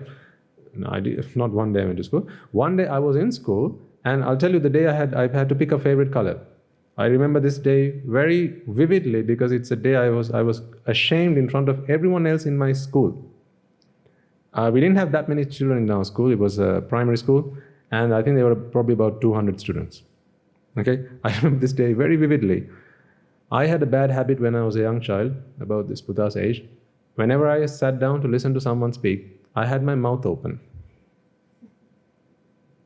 Like some of you, after a little while, listen to the sermons. But you look down with your mouth open and start drooling. I didn't have the drooling part. I was looking at the person speaking to me, but I had my mouth open. So the principal knew us individually only because we didn't have that many children in the school. So I fondly remember her name was Mrs. Uma. So she called me to the front of the... no, actually she didn't do that. What she did was she asked one of the other teachers to get a sheet of paper. So they brought along a piece of A4 paper, and so she crushed this piece of paper, and she passed it down, all the way down to me. She said, so she gave it to the first person who was sat in the audience, said, "Puta, pass this down." No, she didn't say Puta. This was in another country. She said, "Pass it down, please." And so then they just keep passing. I thought, oh, great, we have a pass the parcel game coming. So I was looking forward to this piece of paper coming to me. And so she was directing it so that it would come and stop with me. But when I got it, and then I was getting ready to pass it to the next person, she said, "You can stop now." Guess what she asked me to do with that piece of paper? Well, let me just tell you this much. That was the last day. I kept my mouth open. At least in her presence. So I'll let you work out what she asked me to do with that piece of paper. Okay? So I was quite upset by what happened. You can imagine. And at the end of the assembly, I tried to take it down. She said, "No, you're going to keep it in your mouth." I think I actually had to keep it in my mouth all the way until lunchtime. I have nothing against her. All she did was she was trying to be good to me in the way that she knew best. Okay, we don't hate our teachers. That's not how we do things here. Certainly, we love and respect and adore our teachers because they are who brought me here ultimately. Okay, so anyway, I was quite upset by what happened, and when I went back home, you can imagine what state of affairs it was when I went back home and Amma came back from work. I had a hissy fit. I was furious about what happened at school, and then she ultimately took me and we went to the school the following day to talk to the headmaster or the headmistress. So only later did I think to myself, darn it, I should have stayed at home. Because here's what happened. After we went and met her, not only did she start to complain about my bad habit of keeping my gob open throughout the assembly, but also, do you know what my mother did? She started to join arms with her, and she started to complain about how untidy I was at home, and how I used to come home from school and wouldn't hang my clothes in the right place. I wouldn't go and put them in the laundry, and how my whole room was just a mess. So I thought I was taking a friend with me to school. Actually, no, what happened was, taking my mother to school with me just made problems worse for me. So anyway, I'm coming to how come I got a favorite color. Then my teacher asked me, the headmistress asked me, right, we need to change things now. You are growing up, you can't be like this every day, your mother's complaining, you've got to keep your mother happy. She said, what is it that we can do so that you can keep your room tidy? I said, I don't know, you tell me. She said, well, why don't you hang your clothes? Get yourself a cloth hanger. She said, do you have a cloth hanger? I said, no, madam, I don't have a cloth hanger. That was the only time I was happy with her, because she looked at my mother and said, see, how can you expect him to hang her clothes, He doesn't have a cloth hanger, What parent would do like that? I was like, yes, tell her. So she asked me, let's get you a cloth hanger. And from today, would you promise me that you'll hang your clothes and I won't again stick paper balls in your mouth? I said, yes, madam, if you won't do that, I will do anything. Okay, so then she said, what is your favorite color? I was gobsmacked. I believe you me, folks, I had no answer to that question. I really, honestly, genuinely had no answer to that question, because I did not, up until that point, have a favorite color. I didn't know you had to have a favorite color. That was like a cardinal sin. I said, madam, my favorite, I don't have such a color. And she said, you don't have a favorite color?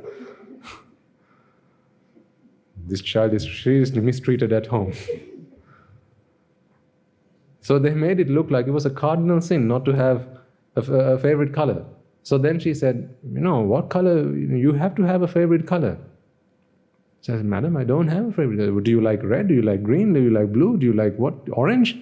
I said, no, I don't have a favorite color. I seriously, to this day, and this is why I strongly get this concept of how one can be indoctrinated to think that something's good. This is all based on views.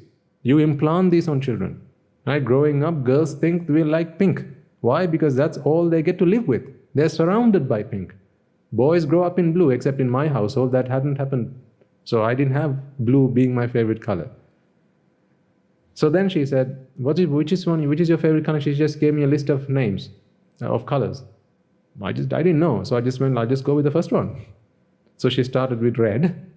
So red came to be known as my favorite color. So then my mother got me a red hanger. I remember to this day, it had 6 hooks made of plastic, and it went on my bedroom door.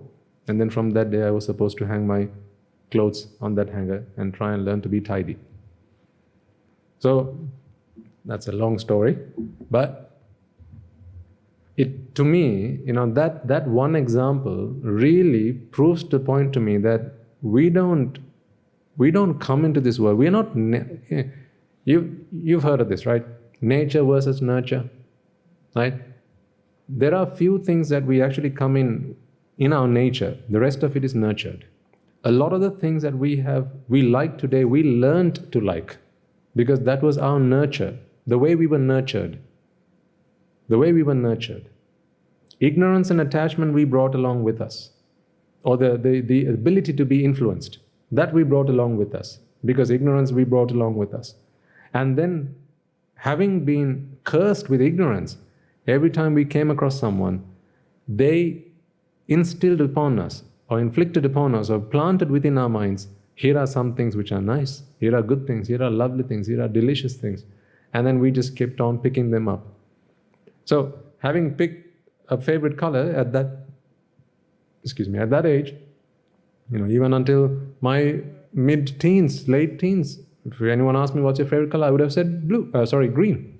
What? Red. See, even to this date, I don't know why I said it was red. I get confused. That's how much red is my favorite color. I get confused which one's my favorite color. I only said it because that's what was said to me. But then from that day forward, everything they brought me was red. The bike they got me was red. Oh, they got me a book cupboard to put all my books in. Guess what color that was? Red. Yep, that was red. And then everything else just turned out to be red, because I was told that red was your color. That's your color. So until that day, if someone asked me, define yourself, talk about myself, I would not have touched the topic of my favorite color. But then, having learned that red was my favorite color, now I can talk about myself in a little bit more detail. Because now I can say my favorite color is red. You will all have picked up a favorite color somewhere along the line in a similar fashion. Someone would have put it into your mind, this is the best color, that is the best color. No, not this, this is not matching, this is matching. You would have, and also sometimes over the course of your time, that can change. If influenced enough times, that can change. That can change. I think in our younger years, we are more inclined to go for darker colors, darker shades. But then as you grow up, you become more, your tastes are more refined, right? So you shouldn't be going for dark colors. You've got to go for more soft colors. So soft colors, right? So baby pink. No, pink is not a baby pink. Right? Baby blue, right? They've got to be soft colors. Cream, right? Not violet, lilac. You've got to go for soft colors. Why? Because we become more refined. These are all indoctrinations. That's the way it works. These are all indoctrinations. Okay, so anyway, that was in my life an example of how I picked up something because someone said, this is the way it ought to be. This is the way it ought to be. So Siripala did the same. Siripala at one point was asked, what is your favorite color? He probably didn't have an answer. And someone said, green. Green's a nice color. You can pick that for your favorite color. Do you not remember going home and asking your mother or father one day, Amma, what is my favorite color? Do you not remember asking that? I remember asking that question. What is your favorite so and so? And Amma, what is his favorite this? What is that? I remember asking that question. What is your favorite sport? I don't know how to fill in this question. What is the answer to this question? Buddha, just write something. Just write something in there. Okay, SOMETHIN. No, not something. Write cricket. Why? Because everyone else at home write cricket. So from that day forward, my favorite sport is cricket. I've hardly played cricket. But if you ask me what is your favorite sport? Cricket. Actually, I don't know half the rules of the game. The square cuts and the fine cuts and this cut and that cut. I don't know any of these cuts. All the different varieties of balls and all the different varieties of pitches, and I don't know anything. But if you ask me what's your favorite sport? Cricket. Why? Because you got to have one. You got to have one. Indoctrination, so powerful. This is why I said, last week we talked about this. The power to be influenced is as much a curse as it is a blessing. It is because you can be influenced, you're here because I'm here, I'm trying to influence you. I'm trying to influence your thinking. Not manipulate, influence. By getting you to consider things. This is not brainwashing. But hopefully this is mind washing. Because once shown the facts and you consider things, now the mind begins to look for an alternative. Is this the truth? Is this the truth? Is this the truth? Because you're always looking for the truth. Until you find the truth, you're looking for the truth. When do you stop finding something or looking for something? When you found it, right? You stop looking for something once you found it. When they told you that there were sermons in this monastery, you wanted to come here, did you not? You wanted to come here. Why? Because you were looking for something. So you were looking for something meant you hadn't found it yet. Yes or no? Yes. You wouldn't hold the broom in your right hand and go looking for the broom, would you? No. So you're looking for something you still haven't found. So when they said, come along to the sermons, there's these sermons at the monastery, and then you came looking for something, which meant you hadn't found it. Of course, you know what that is. And this is how happiness and all the rest of that. But so hopefully, I'm trying to link all these concepts together. So, and then just try and, water down some of the abstract concepts you're talking about here, so it is more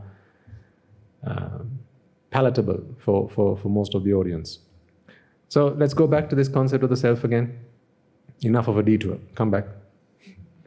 I try. This is the things I have to do to keep you awake.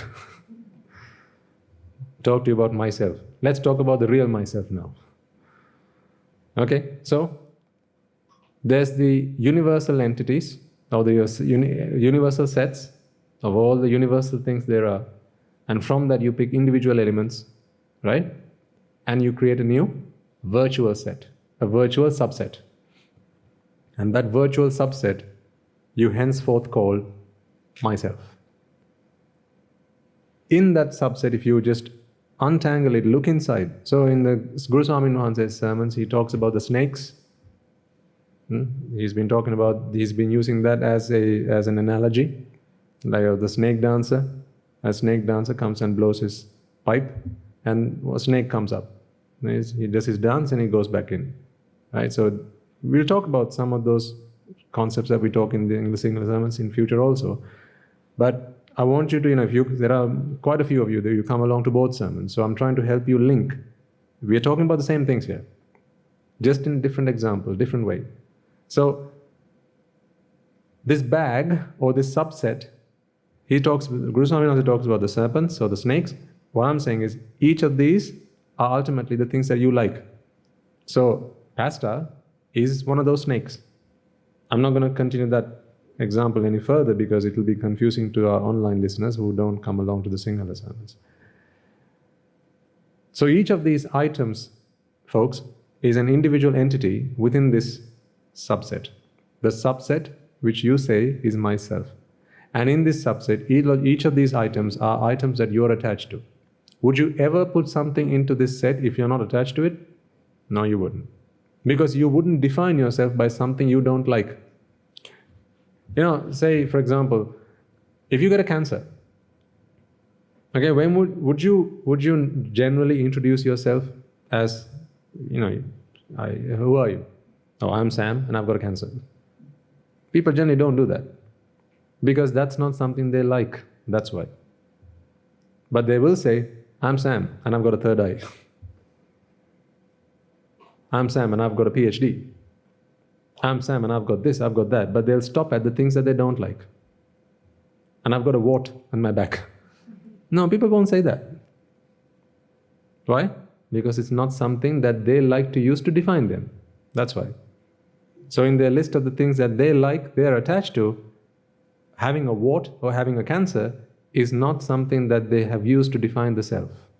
So I'm drawing a circle like this because what I want you to just visualize is, these visualizations are helpful because it will help you get the concepts straight in your head.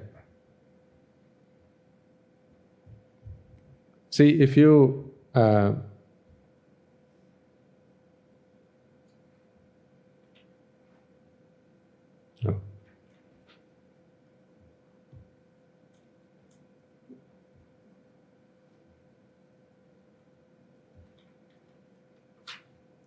I'm trying to draw a bag, okay? That looks like an orange. So this is a bag which has been tied up at the top. So this is a bag. If we are to define Siripala, remember Siripala is only one element of this. So really, I can't define Siripala because Siripala is one element of the definition of this entire self. And that self is artificial. It's virtual. I'm trying to define something that is virtual. Just like talking about the rainbow without saying the word rainbow. Right? That's the difficult thing here because we're trying to talk about something, but we are so accustomed to talking about ourselves by using our names. Otherwise, I'm going to have to tell you, he whose name is Siripala, who lives in London, whose favorite food is pasta, whose favorite song is Country Homes, whose favorite friend is Ajit, whose favorite sport is cricket, whose favorite color is green. Shall we talk about the next one? This is why we use a name. So we don't have to talk about all of that. So again, see, a name is a convention. It's for convenience, we use a name. But the name is also just a component, a constituent of all of the other attributes that make up the self. Is it any more important than the other ones? No. It's no more important than the other ones. But if someone says your favorite color is green when it's red, you might get offended. But if someone says your name is Natasha when it's Siripal, that annoys you a lot more than that. See, because people give a lot of significance to the name. Because we believe, my name, that's who I am. That's because this notion of a self, it's difficult. Not difficult, it's just we haven't done it that way. We've not been used to thinking that way, that the self is simply a made-up notion. And this is one of the fetters that is broken at the point of becoming a Sotapanna. You don't need to get understanding at this depth, but Sakkaya Ditthi, okay, is a view that, see, ultimately, I've got to be careful here now, because I don't want to go into deeper waters when there are some who are still strangled on the shore. See, Sakkaya Ditthi, or the view that kaya, or aggregates, okay? Sight, sound, smell, taste, touch, you could take it that way. Or Rupa, Vedana, Sanya, Sankara, Vijnana, you could take it that way. See, isn't London Rupa, Vedana, Sanya, Sankara, Vijnana? I mean, how else do you know London? It's a Rupa, there's Vedana, there's Sanya, there's Sankara, there's Vijnana. What about Pasta? Same. Ajit? Same. Country homes? Same. Cricket? Same. Right? So, Rupa, Vedana, Sanya, Sankara, Vijnana, which we believe is Sat, or is essence-full, worthy of existence, worthy of creating a self from. These are good, nice ingredients to create a self. That is Sakkaya Ditthi. So what we do then is we go to the universal sets, and like you do a shopping. When you go shopping, you have a shopping list. You go to the supermarket, walk down the aisles and pick up the products and the items that you like. See, this is exactly what we're doing here.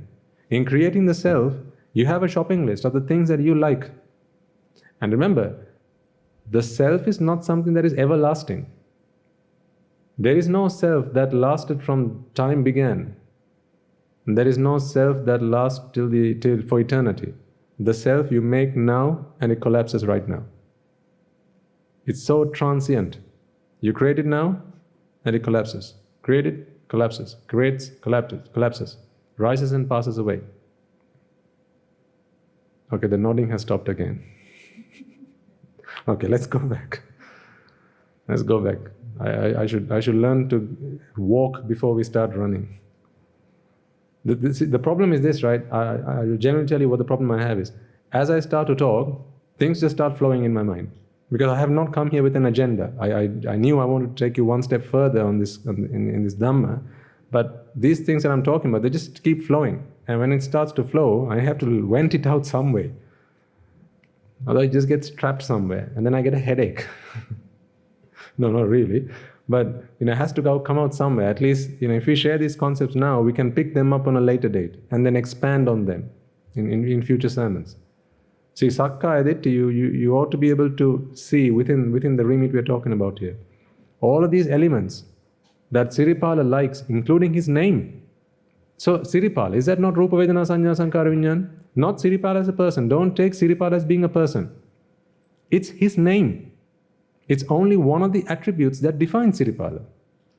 How else can I call him? That's the problem I have.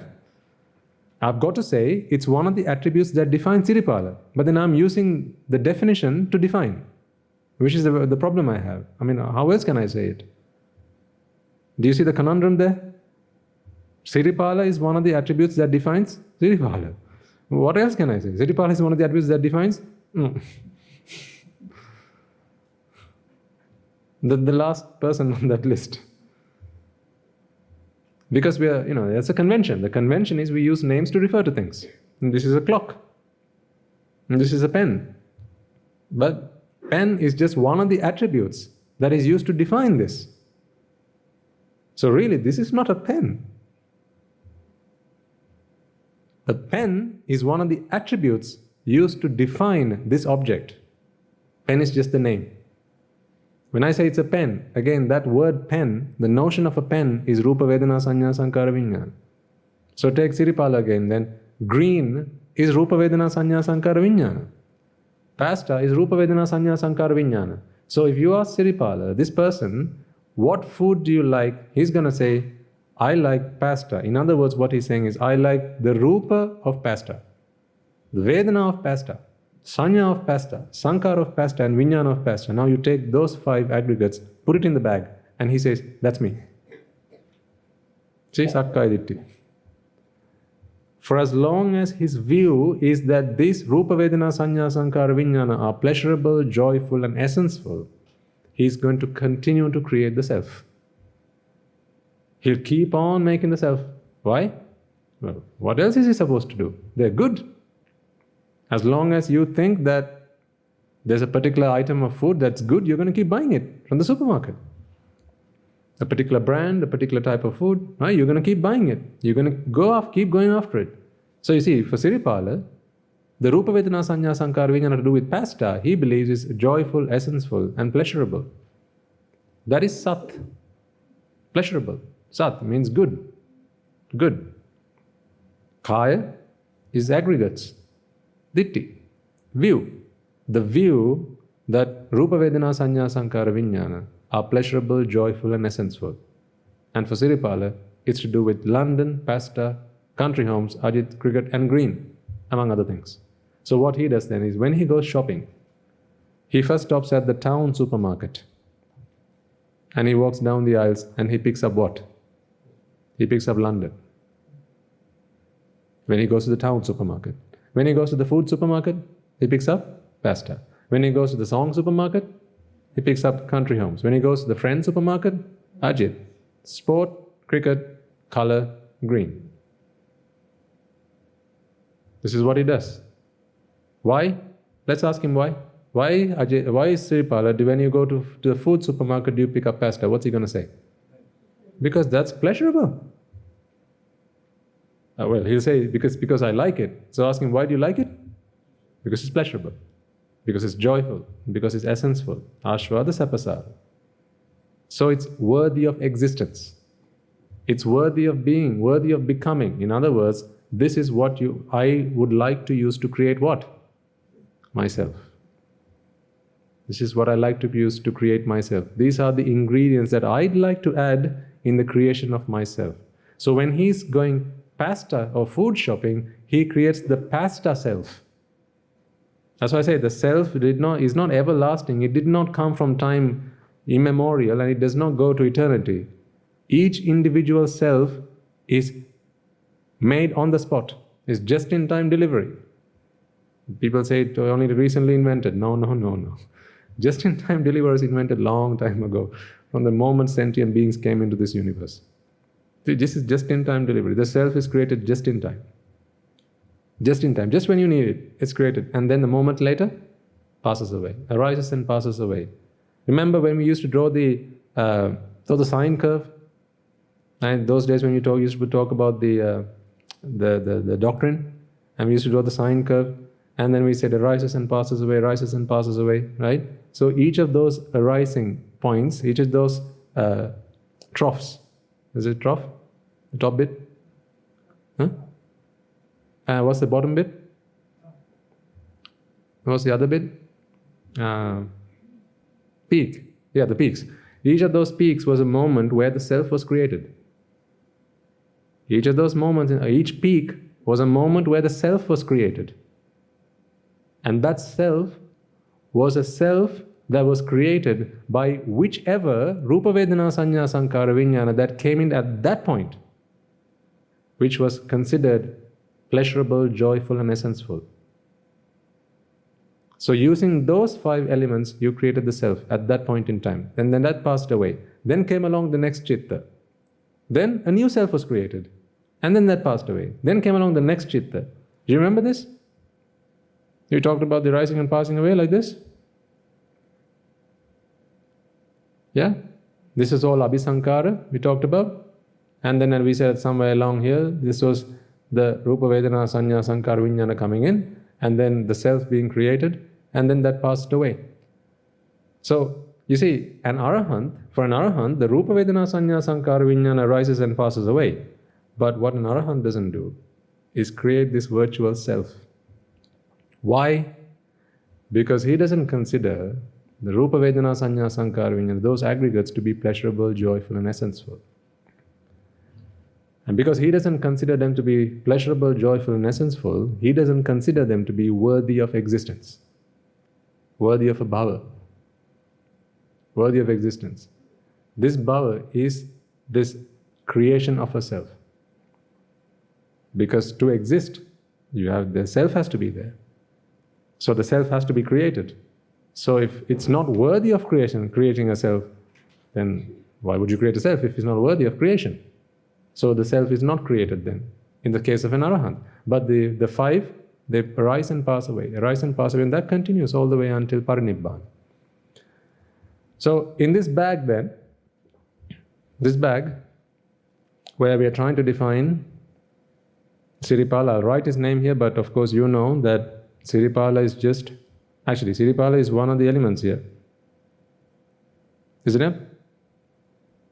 You understand that? Yeah, Siripala is one of the elements because it's one of the constituents. It's his name, the name constituent. Then what else will you find in this bag? You find London. Then you find pasta.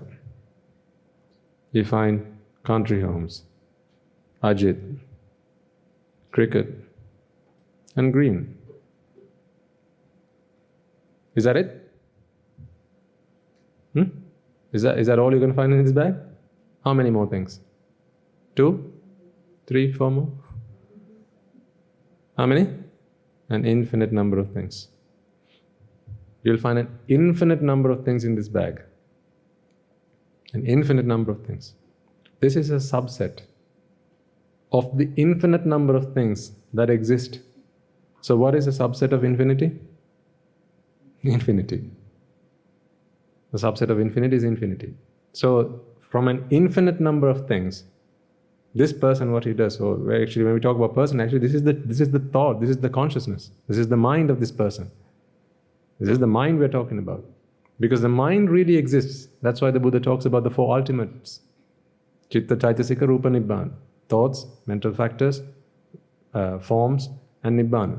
He says these are the four indivisible elements. That's Abhidhamma, let's not go there. Okay, so, but ultimately the thoughts, they exist. The consciousness, that exists. That's real.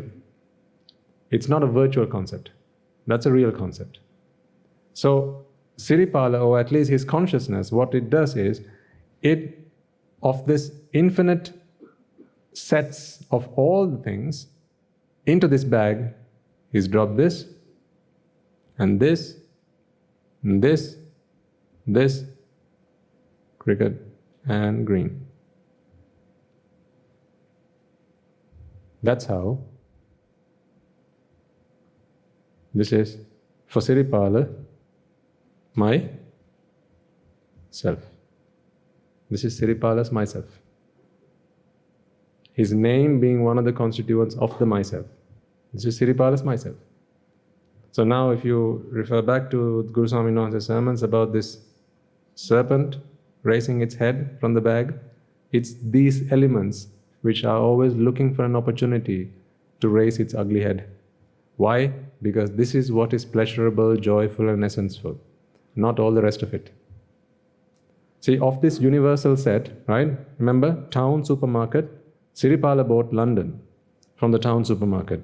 That's because when you tell Siripala the word town, London is what comes to mind. Because to him, that is what is most pleasurable.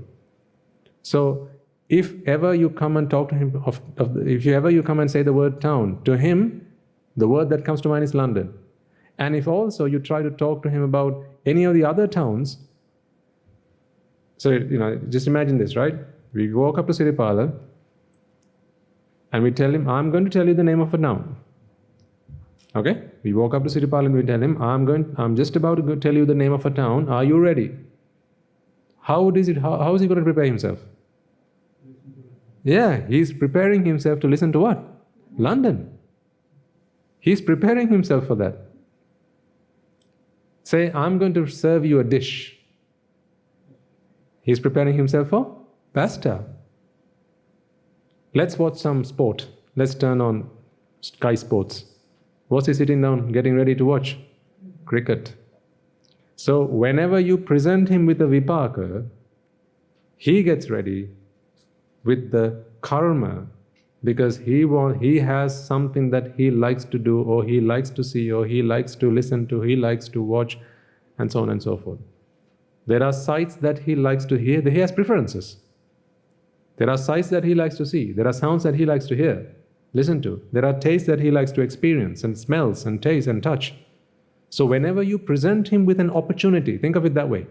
When you present him with an opportunity to watch something, immediately he's going to say, yep, I like to watch cricket.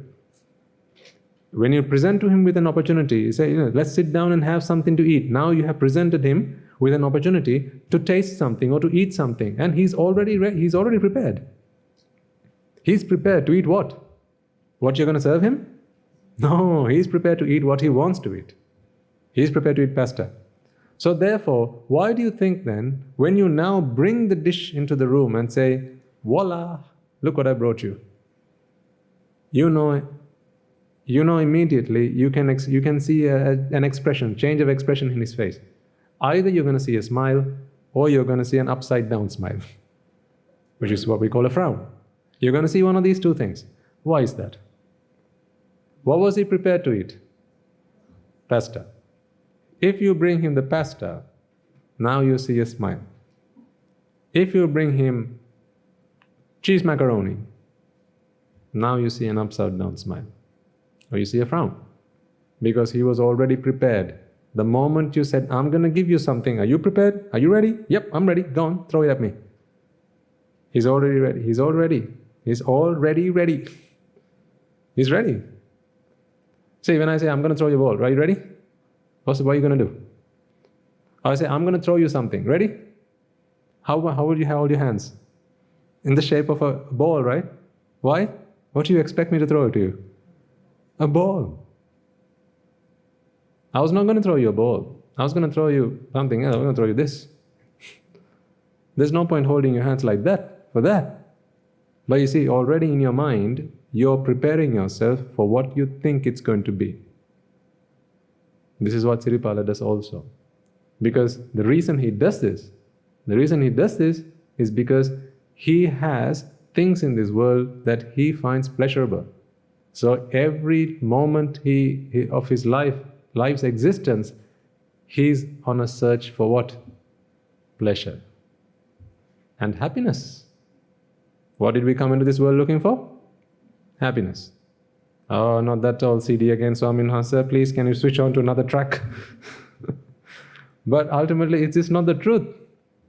See, time and time again, this is where we come and stop. All roads lead here. The reason Siripala opens his eyes is because he's looking for happiness.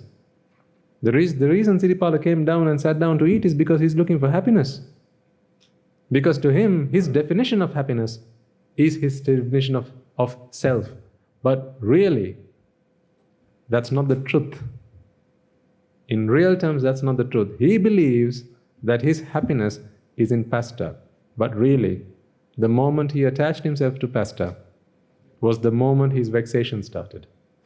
The moment he went shopping for food, the food supermarket, and he picked pasta and put it into his bag, and he said, that's something that defines me. That moment on started his vexation. Because now he waits for that vexation to be relieved. He does not realize that pleasure is simply the product of relief from vexation. He thinks that it's pasta that brings him pleasure. Oh, what a fool he is. See how ignorant this man is? This is ignorance. This is ignorance. It's not the pasta that made him happy. But indoctrinated he was so much that pleasurable, joyful and essential he thought was pasta. This is why when he went into the food supermarket, he took pasta and put it into his bag and said, this is something that defines me. That is why when he went to the color supermarket, he picked the color green. Because he believed that was pleasurable, joyful and essential. And then he took that and put it in his bag and he said, this is what defines me. So, if you ask him, what is he filling up his bag with? Things that make him happy, things that bring him pleasure. But really, what's he filling his bag up with? Things that leave him vexed. So every time you add something into this bag, what happens to his vexation? The aggregate vexation increases or reduces? Goes up. See, the more things you like, the more things that you say define you, the more things that you want to use to define yourself, the more bigger yourself is. The bigger yourself is, the bigger your suffering is, the bigger your vexation is, the bigger your aggregate total vexation is. So then, what about if you are on the path to eradicating the cause of suffering, which is attachment? Every time your mind is able to rid or reduce, extinguish attachment, reduce attachment, items start dropping out of this bag. Items start dropping out of this bag. See what happens when someone becomes a Sotapanna. There were things in this bag that he or she was so strongly attached to, so much so that he or she was willing to engage in unmeritorious deeds. So by hook or by crook was his philosophy. By hook or by crook, I will achieve what I want. I will acquire what I desire either by hook or by crook. Because that is how strongly and how fiercely he was attached and how much he longed and yearned for the things that he was attached to. But having become a Sotapanna, he realized that Sakkaya Ditthi was gone from him once and for all. Now he realized this Rupa Vedana Sanya Sankara Vijnana ultimately are actually if you break up all the things in his bag, what are you going to find ultimately? Rupa Vedana Sanya Sankara Vijnana. It's like if you took every physical object in this world and broke it up, you're going to find the elements in the periodic table. You broke it down further, you go into the atoms and the protons and the neutrons and the electrons and so forth, right? So similarly, in the mental realm, if you break down all these things that he fills up his bag with, you're going to find Rupa Vedana Sanya Sankara Vijnana. Yes or no? That much we all are aware of. So when he becomes a Sotapanna, he begins to realize, although I filled my bag up with these things which I thought were sources of pleasure, are ultimately sources of vexation. Does he any longer have any interest in going shopping for these things? No, he doesn't. He has no longer any interest in filling up his bag with all, the things that he used to go and buy and fill his bag up with. He has no longer any interest because he realizes now, pleasure is simply relief from vexation. Pleasure is simply relief from vexation. It's not the individual items that I put into my bag that brought me pleasure. It was simply a void being filled with something that relieved that vexation. That was what I experienced as pleasure. So the more he realizes this, that realization comes at the point of becoming Sotapanna. When this moment of realization happens in this person's life, he no longer has any interest. Certainly no strong interest, no strong desire, and certainly no strong desire to achieve them and acquire them at the expense of someone else's well-being. That interest is gone once and for all. Because he no longer believes them to be pleasurable, joyful, and essential. See, from that day forward, folks, he no longer has an interest in filling this bag up. What he wants to do now is rid this bag. And every time he rids something, he'll say, good riddance. Every time he rids something, rids this bag of something, good riddance, that's another one gone. Thank God for that. That's another one gone. Thank God for that. What did he used to do? That's another one in. Thank God for that. That's another one in. Thank God for that. That's another one in. Thank God for that. Any more? That's what he used to ask. What's he doing now? That's another one out. Thank God for that. I did not thank God for that. Now thank Buddha for that. Used to be thank God for that. Now thank Buddha for that. That's another one out. Thank Buddha for that. That's another one out. Thank Buddha for that. That's another one out. Thank Buddha for that. Because only the Buddha teaches you this philosophy. Not filling the bag up makes one happy. Emptying the bag is what makes one happy. In other words, because this bag is a virtual bag. This is not a real bag. This is a virtual bag of the things that you are attached to. That's why it's called the Upadana Skandha, or the clinging aggregates. These are the clinging aggregates. This exercise is not about emptying the universal set, right? This exercise is not about emptying the universal set. The Rupa Vedana Sanya Sankara Vijnana, we're just taking out of this personal bag and putting it back into the universal set. So they can be there, no problem. Because suffering is self-made. Suffering is self-made. Suffering is not Rupa Vedana Sanya Sankara Vijnana made. Self is the aggregate of clinging Rupa Vedana Sanya Sankara Vijnana. Not suffering is the product of Rupa Vedana Sanya Sankara Vijnana. That would be wrong to say that. Rupa causes suffering. Yes or no? Yes or no? No. Rupa causes no suffering. How about Vedana then? No. Sanya Sankara Vijnana? No. Don't blame them, they're innocent. They're innocent. If anything, they're like arahants. They come and go as they wish. as they like. They arise when they want, they pass away when they want. They just come and go. They don't attach, they don't cling. It's the mind that clings on to them. So from this universal supermarket or universal set of all things that were possible, all things that were available, what Siripala did was growing up and taking on these indoctrinations. He started filling his personalized bag. It was his personal little bag. This is the myself bag. The myself bag. And then he went along filling it. Thank God for that. Thank God for that. Another one. Thank God for that. Another one. Thank God for that. Another one. But the day he realized, these things that I'm filling my bag up with, they're all ticking time bombs. These are all ticking time. This is a Pandora's box. It's not fill them up with something. I need to rid this bag and get rid of this bag once and for all. They can be in the universal set. It's just the having the bag that is causing the problem. So that day forward, it's how can I rid this? So one who becomes an anagami then, a non-returner to the sensual worlds. This person has gone a long way in ridding their bag. That's what they've done. So things that are primarily to do with taste, smell and touch, they've been taken out of this bag once and for all. Not suppressed, taken out once and for all. But things that are primarily to do with sound and sight, they still remain in this bag.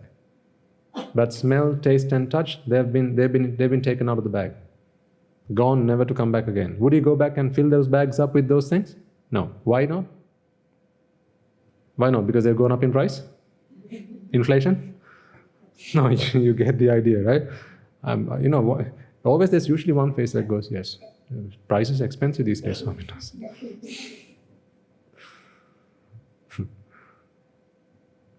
No, why? Because they're not pleasurable. What are they then? They're vexatious. They're not joyful. What are they then? They're sufferable. They're not essenceful. What are they then? They're essenceless. What does essenceless mean? The exercise of seeking pleasure from that particular thing being Rupa Vedana Sanya Sankara Vijnana, is useless. You can keep looking for it until the cows come home. You're not going to find it. You might as well go and ask, what do they say? Yeah, you might as well go and grind or squeeze a black rock expecting to be able to ooze water out of it. That may work. But to expect Rupa Vedana Sanya Sankara Vijnana to give you pleasure, that's never going to work. Even if the other does, this is never going to work. This is never going to work. Never going to work. Why? Because it doesn't have it. That's why. Doesn't have it. Doesn't have it. So you see, an anagami is someone who has practices. All he's done is just kept on reflecting on the truth. This person, all he's done is just kept on reflecting on the truth. Whenever he experienced, he or she, I'm just generically using the word he, whenever he's been reflecting on the nature of the truth, or reflecting on the truth, the Four Noble Truths, time and time again, he's reminded, yes, that is true. Pleasure cannot be found in smell, taste, touch, in Rupa Vedana Sanya Sankara Vijnana. So what is the point in me filling my bags up with all these things? And the other thing is, right, what about the adhinava, the consequences? When you fill your bags up with these things, now you've got to maintain them. See, this is the self that has to be maintained. You've got to take care of them. Fear and loss and fear and grief, they become your best friends. See, if, let's say Ajit goes into the bag. Now, if Ajit is pleasurable, joyful and essential, what is Siripala's interest in? Keeping it in the bag or getting it out of the bag? Keeping it in the bag. For it to be in the bag, Ajit has to be alive. And he has to be well. He has to be safe. So now all of the work that comes with keeping Siripala or Ajit intact lay on Siripala's shoulders. So all of the hassle of maintenance and the grief the suffering of grief and the suffering of fear of the what if something might happen, or after something's happened, the suffering of grief, they're both things that now Siripala will have to expect. So the more he realizes this, the more his interest becomes in not collecting things into this bag, but rather ridding it of all the things that are in there. So he keeps on practicing this until eventually one day his bag is empty. His bag is empty. So when you have an empty bag, let's go back to one of the first questions I asked you. If you were to take out London, Pasta, country homes, I did cricket and green, just wipe them off the face of this earth. Now define yourself for me. Now you can't define yourself. So now ask an Arahant, someone who has rid his bag of all the things that were in there. What is the self? He'll tell you, there is no self. Some people say that there is neither a self, no, not a self. I mean, that's just nonsense. There is no self. Full stop. There is no self. But for people who sense a self, it's pointless saying there is no self. Because, of course, then you'd ask the question, what is it I feel then? I feel that there's a self. That's why the Buddha does not, he's very careful in the way he answers this question. Is there a self or isn't there a self? Venerable Sir. To which his answer is, don't ask whether there is or there isn't. You're asking the wrong question. He says, asks, how does a self become evident? It's a very different question. A very different question. Not, is there a self or isn't there a self? The question ought to be, how does a self become evident? See, now you are getting answers to that question. How does a self become evident? Because if a self is a vexatious, or a vexation after all, ultimately this self, what you've just created here, this bag, Siripala's bag, is just a bag of vexations. It's a bag of vexations. Everything he has in there is vexatious. Everything he has in there is sufferable. Name one good thing that will happen to Siripala by keeping these things in his bag. Just one good thing. We don't have enough time to discuss two. Just give me one. I said we don't have enough time to discuss two, so give me one. Huh? No, there isn't even one, let alone two. There's not a single good thing that can happen to Siripala. Not a single good thing that can happen to Siripala by keeping a bag full of all these things. Because everything that went in there was vexatious, sufferable, and essenceless, meaningless. But just because it's meaningless doesn't mean he didn't have to maintain them. Do you see it's a double whammy. It's not just one downside. It's double. Not only is it essenceless, but also you got to maintain it.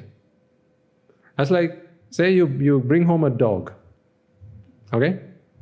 My dad was a dog keeper. He loved dogs. Yeah, why do I give my personal stories?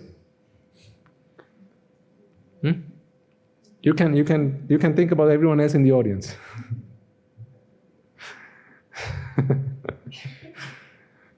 Because online use it. Why is Swami giving this? He times them perfect. Every hour there's a new story that comes out. It's like the arising and passing away. Yeah, wake up calls. Tickety tick, tickety tick. Okay, listen now.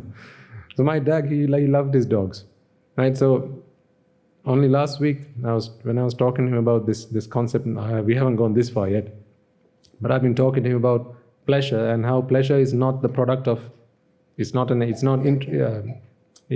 within the item, or it's not intrinsic. It's mind made.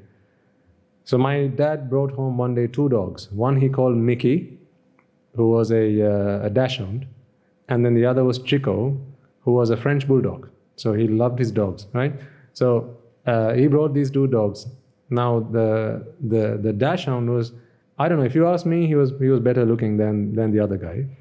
If you've seen a French bulldog, or if you haven't seen one, don't look at her. Certainly not at night. It scares the living daylights out someone if you're not a fan of that face. But anyway, he brought home this dog, and I asked him, which one did you like better? So I was asking Apache, and he said, I like Chico better, which is the bulldog. So I said, why is that? Because Mickey was a waste of time. He did nothing, absolutely nothing for us at home. We had to feed him, we had to wash him, we had to remove the ticks, the fleas when it came on his body, and take him to the not the dentist, what do you call him? The vet. To take a dog to a dentist would be funny. we took him. We had to take him to the veterinarian, and we had to give him all the inoculations and all that stuff. But he was a useless dog. And Apaji says the reason was because he did nothing to keep the people at home safe. Anytime someone would come home, a stranger, you just go and hide somewhere. So useless dog. But you see, essenceless, right? For what my dad wanted to achieve by bringing a dog home, useless. Useless fellow. But did that not mean he could now not worry about feeding him? Did that mean he needn't worry about feeding him? No, he had to feed him. He had to wash him, look after him, take him to the vet, and do all the maintenance. The maintenance, all of that, yep. Essenceless, big time. So this is why he didn't like Mickey. But he liked Chico because when someone used to come home, Chico would go barking. Little thing, but very ferocious. Very ferocious. He would go up barking. He could handle any dog even 2 or 3 times his size. He didn't know that if anyone could catch him by his neck, that would be the end of it. But he had the mindset of a bull terrier. Although this thing about that big, not from the floor, by the way, on the table, this big. So you see, not only is Rupa Vedana Sanya Sankara Vijnana not essenceless, but if you attach yourself to it, you have to maintain it. And then if you lose it, you have to suffer the grief. And then for as long as you have to safeguard it and safekeep it, you have to suffer fear. So you see, it's a triple whammy. Maintenance, that is the Abhisankara Dukha, Dukkha Dukha, which is, generally speaking, fear. What might happen? What might happen? And then Viparinama Dukha, the grief. So it's a triple whammy. Not only is it not essenceless, but also it's a 3-pronged stake right through you, right through your heart. This is it. No other being comes into this world and teaches you this philosophy. No other teacher. Everyone comes along and says, fill your bags up.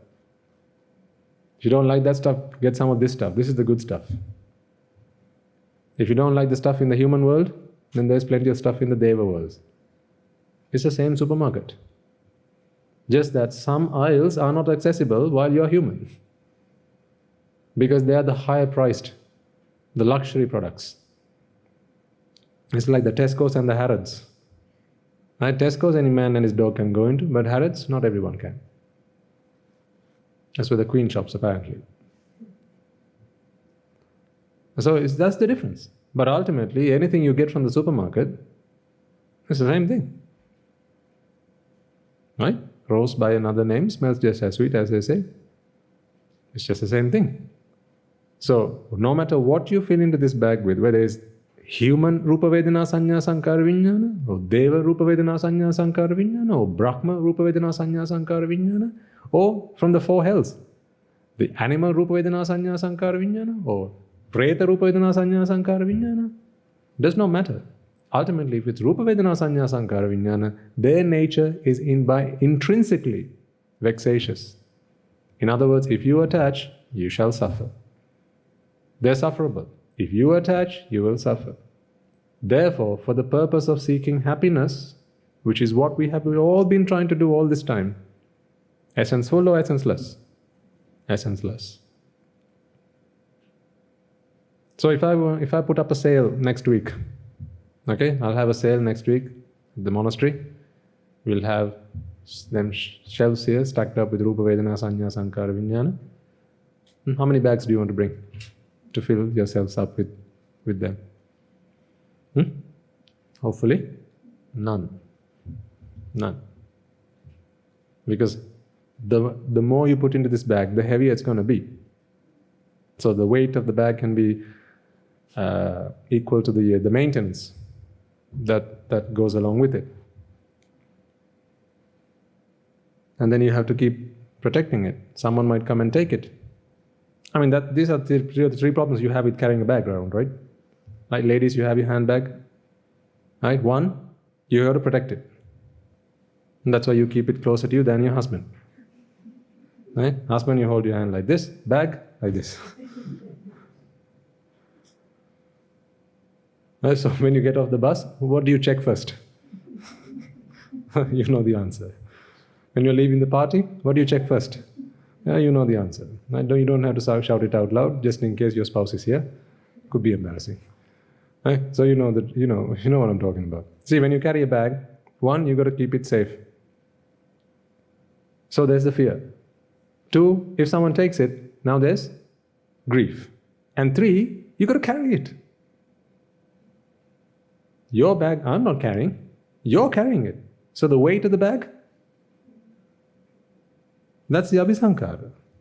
See, abhisankara dukkha. To carry it around with you. Dukkha dukkha. That is fear. Viparanama dukkha. Loss and grief.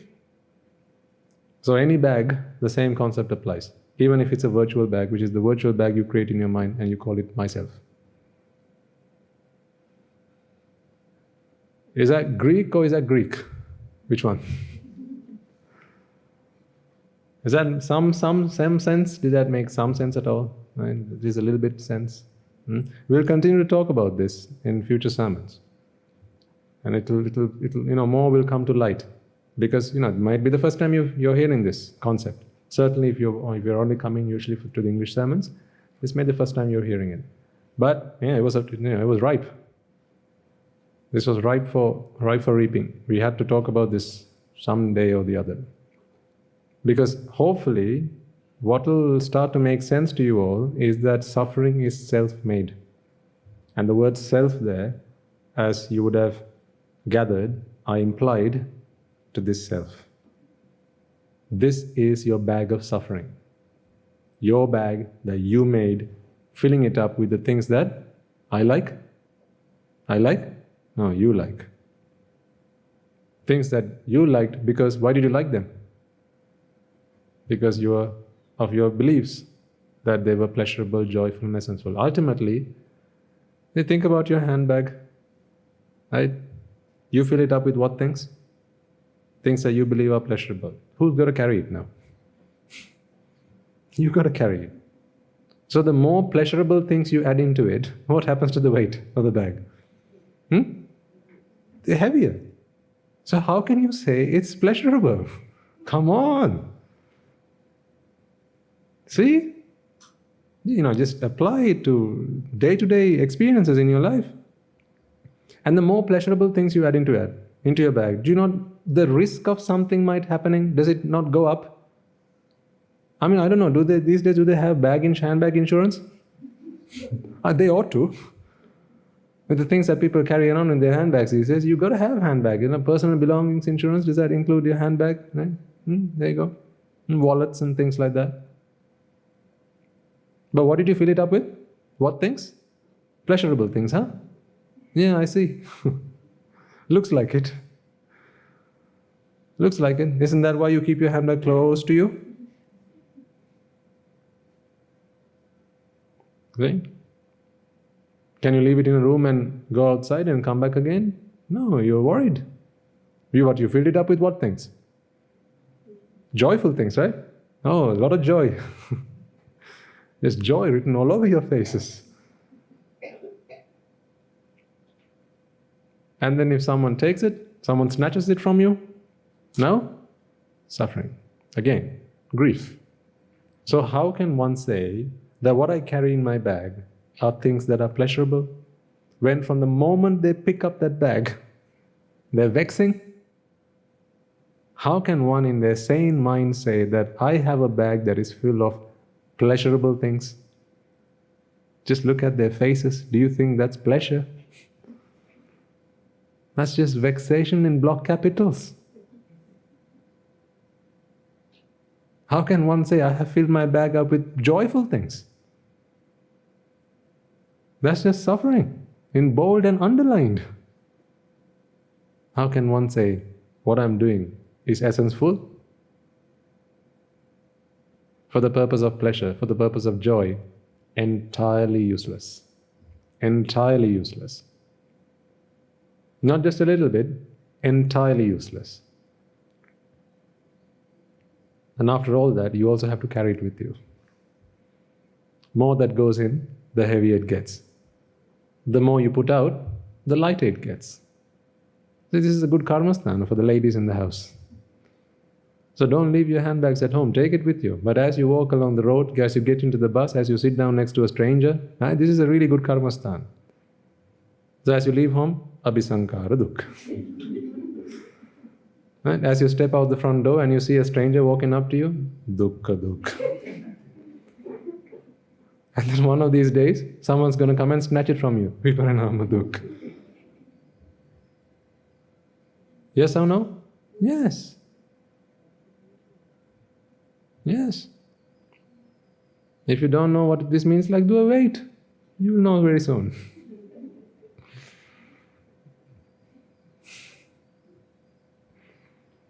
Gentlemen, wallets. Same concept.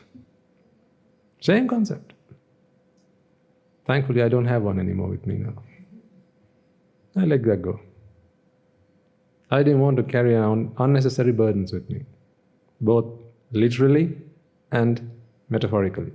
I didn't want to carry around unnecessary burdens with me because I didn't come into this world to be burdened.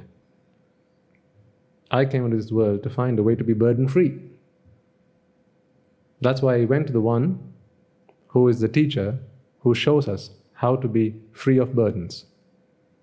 And therefore he said, "Come all ye who are burdened, and I shall show you how to free yourselves." So I went to the teacher and he showed me. He said, "That thing you're carrying around, what have you got inside?" "Don't ask, it's mine." I said, No. He said, "I'm not going to take it. I just want to know, what have you got inside? Pleasurable things, joyful things, essential things." "Really?" Then he asked some really good questions. "The moment you carried that, picked that up, did I feel the weight or did you feel the weight?" "I felt the weight." "Okay. Who had to protect it? Did I have to protect it or did you protect it?" "I protected it." As in, I protected it. "Then the day you lost something, did I suffer or did you suffer?" He asked me. I said, "I suffered." "So what did you say right at the beginning when you started this conversation? You have in that bag things that are pleasurable, joyful and essential. Are you serious? Do you want to reconsider your answer?" I said, "Venerable Sir, so true. Bhante, so true. I have seen the light. So true. I have realized this is the truth. This is the truth. Now apply that into every aspect of your lives. Of course, this is a metaphor, but apply it into your spiritual world. No difference in the physical world, mental world. After all, the more things you're attached to, the more you will suffer. Suffering is what made again? Self-made. See? You can see that now. Self is the suffering. Self is suffering. Self is suffering and suffering is self. Self is suffering, suffering is self. You can use them interchangeably. I am suffering. I am self. I am myself. It's another way to say I'm suffering. What people want to do is they'll grow their egos and fill this bag up with as much stuff as they possibly can. Because today, people's belief systems dictate that the more stuff you have in this bag, the more successful you are, the more prosperous you are. So that's why at the beginning of the year, how do people wish each other? I wish you a year of abundance. I wish you a prosperous year. I wish you a prosperous year. What do they mean by that? May you have everything you want.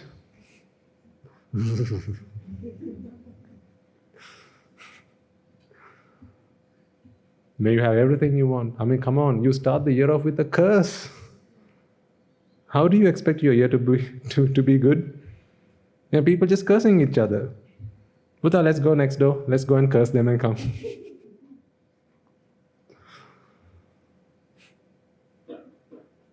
Yes or no?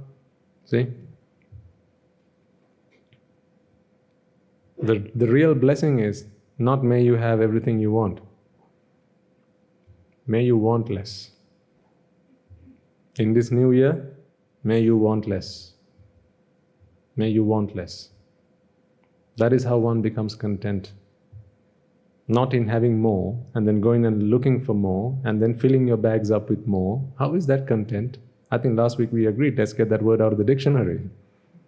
Because the way people are going, you're never going to be using that word. In a few years time down the line, you don't need that word in the dictionary. Content. No, what's content? People are going to start asking. Why have a word you're never going to use? That's why.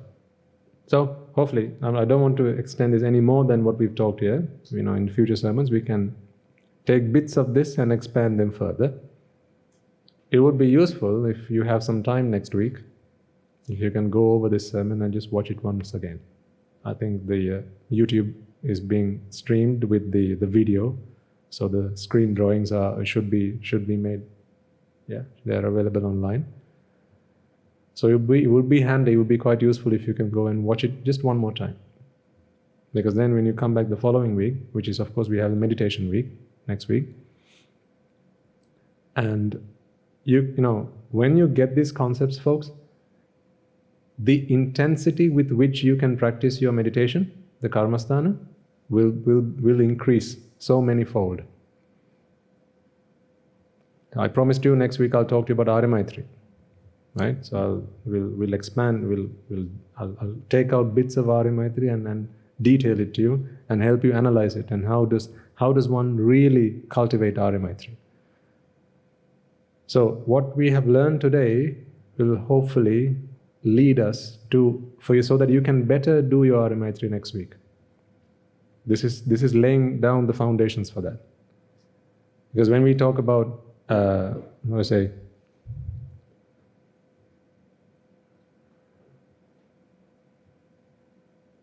when may I and all beings in all worlds, right, be free from the fire of suffering. See, when you talk about I, you talk about the self, now things should start to make sense in a new light. That's when Arahant is never going to say, may I and all beings in all worlds be free from suffering. He's just going to say, may all beings in all worlds be free from suffering. He doesn't need to cultivate, may I and all beings be free from all suffering, because he has eradicated this self, the I. I no longer exists. Of course, the body exists and the mind exists, but the notion of a I, the notion of a self no longer exists. And if suffering is self-made, then suffering is the self. Once the self has been eradicated, then how can you say free from suffering? Well, you have already eradicated suffering. So, that's why I say it would be handy if you can watch this sermon one more time in preparation for next week's meditation session, because then you will be using these concepts, and when you cultivate Arya Maitri, you will be recollecting what you have learned, and it's through that new lens will you be spreading those thoughts of compassion towards all sentient beings. Okay? Right, now there's something else I also wanted to talk to you about today that I promised you we will be doing. Last week we didn't have time for that, which is the Upali Sutra. Upali the householder. But before we go to that, remind yourself, just think about what we have talked here. Right? It may be that you might have some questions which you may feel like bringing to me at the end of the sermon. Let me tell you right off the bat, some questions I'll say, please keep them for later. Because I don't want to give you more than you can chew. As I said, keep your thinking within the remit of what we have talked about. Don't extend it way beyond the remits of what we have talked about, because if you do, then you will get lost. And if you continue that thinking while you're not here, the mind is such that whenever there's a vexation, it wants to find an answer. to relieve itself of vexation. So what might happen is, when you come across a question mark, particularly when you're not here, you will try and fill that question mark up with some answer. And that some answer may not be the right answer. But then if that becomes your answer, now you will continue your practice and your cultivation with the wrong answer in place. If that happens, then you could go an entirely wrong track. That's why I say keep your thinking and your questions within this remit. If you have questions at the end of the sermon, you can bring them, but there may be some of those questions to which I'll say, let's keep it for a future sermon. Is that fair enough? I'm only doing it for your own good. Okay, because otherwise, sometimes short answers does not cut it. Someone comes and asks me, Swaminatha, what is anicca? Cause and effect. Okay, now go. Do you think that is that a wrong answer? No, it's the right answer. But what good is me to tell that person anicca is cause and effect? But anicca is cause and effect. But there's no point in me just telling them cause and effect. I mean, what good is that to them if they have no idea what we're talking about? That's why baby steps, slow and steady, wins the race. I just wanted to think about what you have learned. Perhaps some of you might have taken down some notes, which is always handy. Just go over them. Remind yourself of those concepts, how the whole thing hangs together. The story we started with, 3 people, stand up, talk about yourself, right? Just think back through the story, how we got to the end result. Okay? All right. Okay.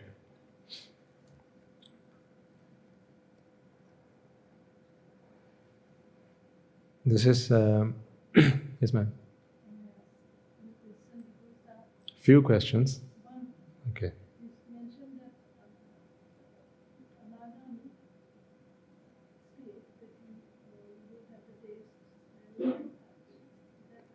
Attachment to. No, there is no clinging to clinging, yes. In other words, so in other words, there is no desire for an anagami person to keep those smells, tastes and touch within that bag that they have created. So the bag still remains, but it's now predominantly filled with sights and sounds, not smells, taste and touch. They have been released from that bag and now they've just gone back into the universal set. So they're still there. They don't create the self with that. That's the difference. Because remember, always there's the same method to get things into. There's only one method to get things into this bag.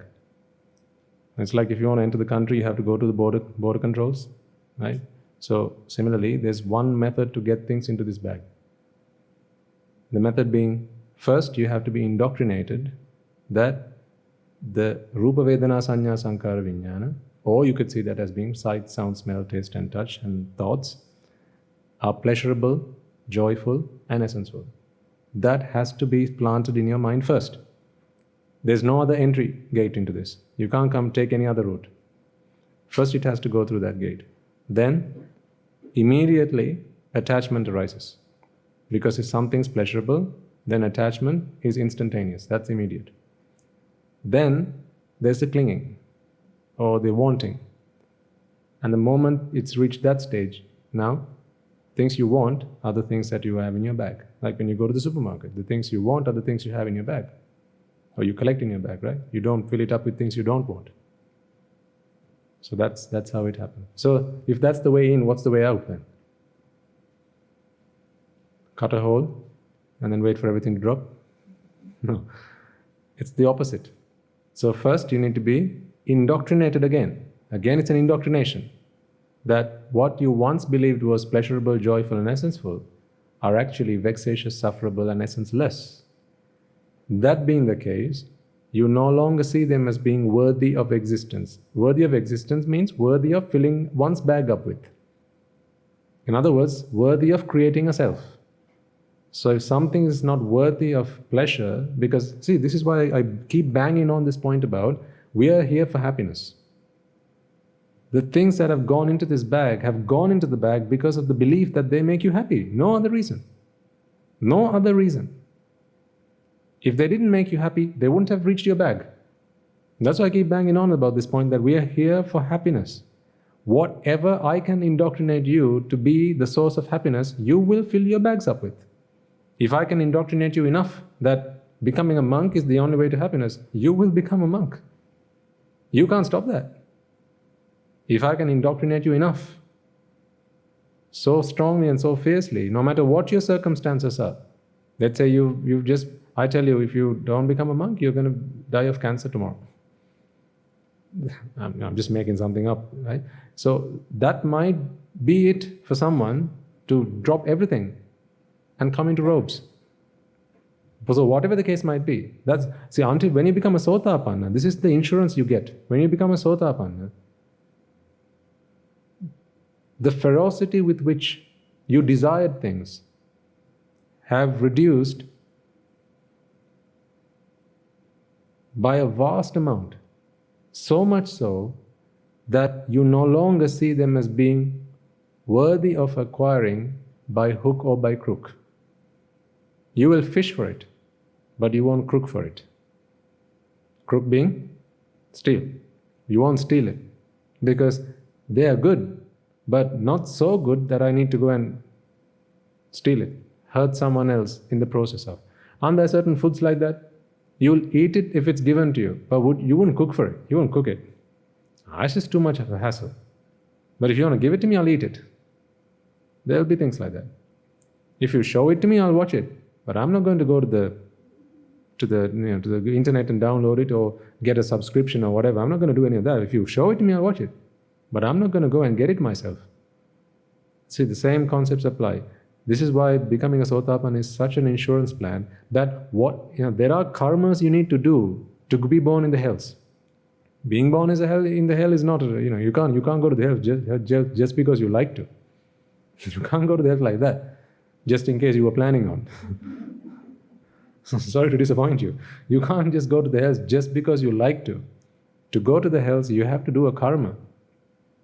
And that karma is a karma you would do to relieve yourself of vexation. That is an abhisankara, is a karma. Only in this case, it would be a apunya abhisankara, a bad karma.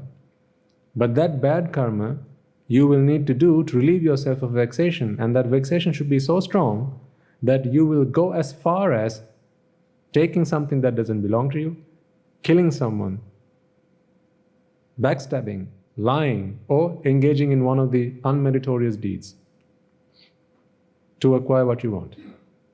Or at least, in the case of a Sotapanna, the Panchananatariya Papa Karmas. Because a Sotapanna may still do unmeritorious deeds, but not willingly. They have no desire for it.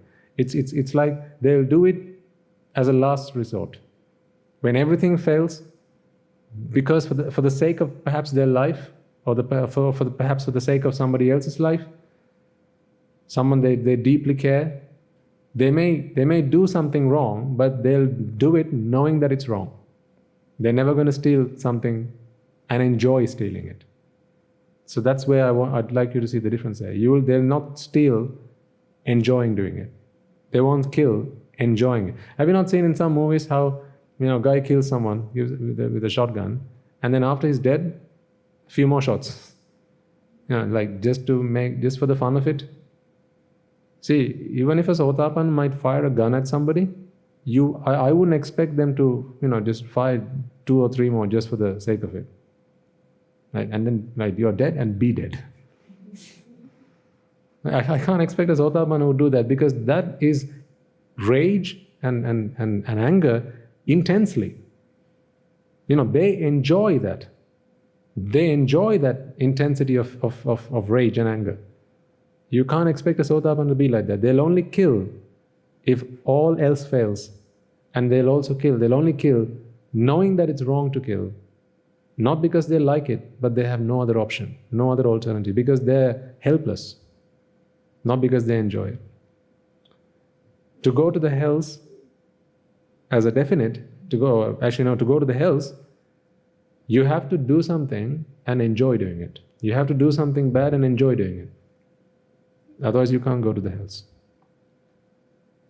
Because the chittas which give rise to birth in the hells are those which are based in ignorance. So anyone who studied any Abhidhamma will know that is ditthigata sampayutta. In other words, you have to have the view that what you're doing is right. And if you know that what you're doing is right, would you not do it happily? Yeah, if you know that what you're doing is right, and you'll justify it, right? You'll justify it and you'll do it happily.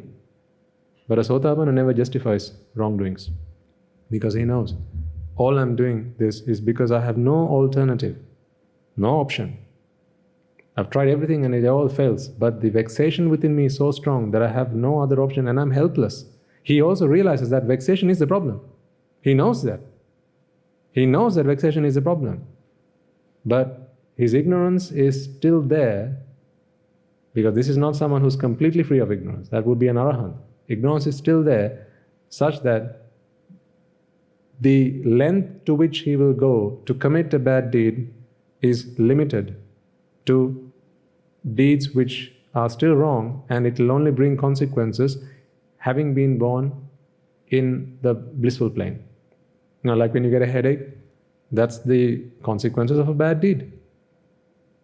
If you get a toothache, if you get a backache, right? If you have to go hungry for a day or skip a meal and you start to feel hunger, these are all consequences of bad deeds. You can't say that's a consequence of doing a meritorious deed. Well, then you shouldn't be doing any merit at all. You'll be starving all day. All these things are consequences. Say you sleep on the wrong side, or you sleep on your arm one day and you wake up and your arm feels like it doesn't belong to you anymore. Have you never had those days? And it feels stiff, and it feels numb, and it feels uncomfortable. Even little things like that are consequences of bad deeds. But as a Sotapanna,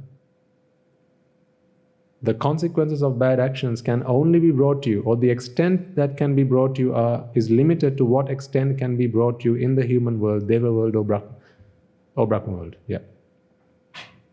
Not anywhere else. So you can't be born as a result of that into the four hells. After all, that is all we need. Because if you're born into an animal world or into a preta world, wisdom can never rise in that mind. That is the biggest curse. Seriously talking about it, being born as an animal, the worst thing is not that now you have to be fed, or not that you have to now go and find a killing, find your own lunch. That's not the worst thing. The worst thing is wisdom cannot arise in your mind now. That is the severity of your karma, is that the wisdom factor, mental factor, prajna chaitasika, that cannot arise in your mind now. So no matter how much you might be sat in front of 1 million Buddhas and they're all trying to help you at the same time, no point. No point.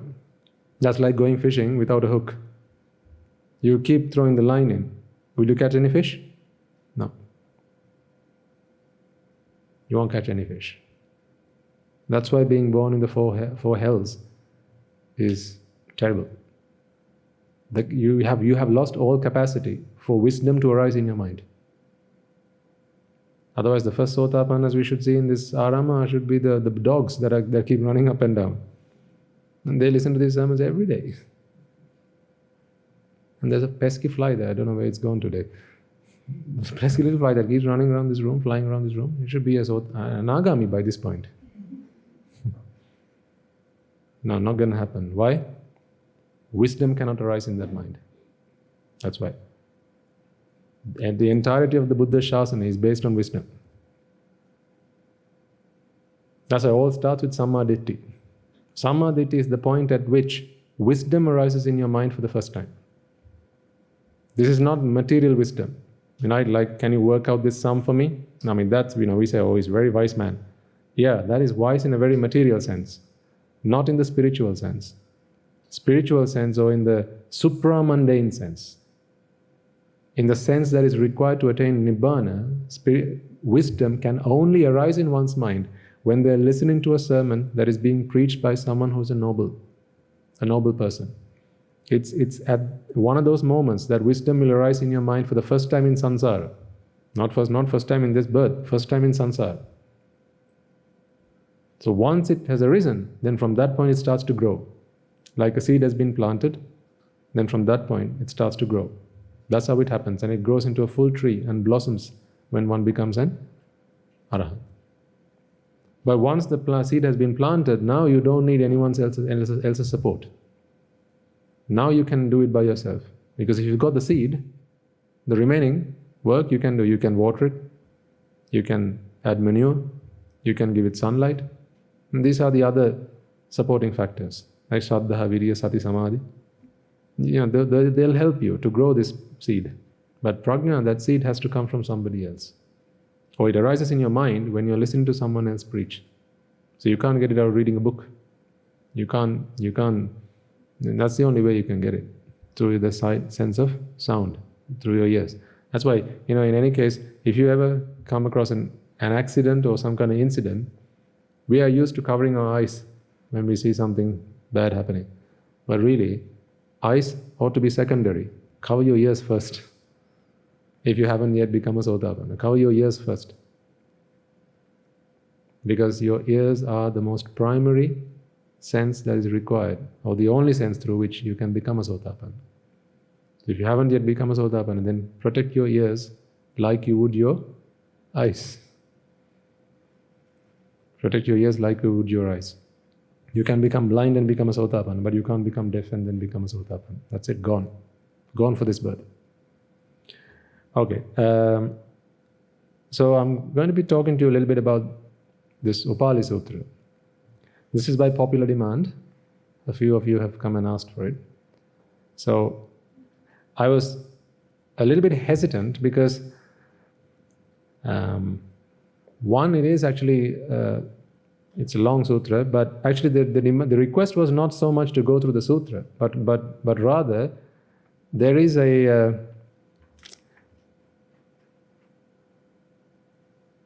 there's a what do you call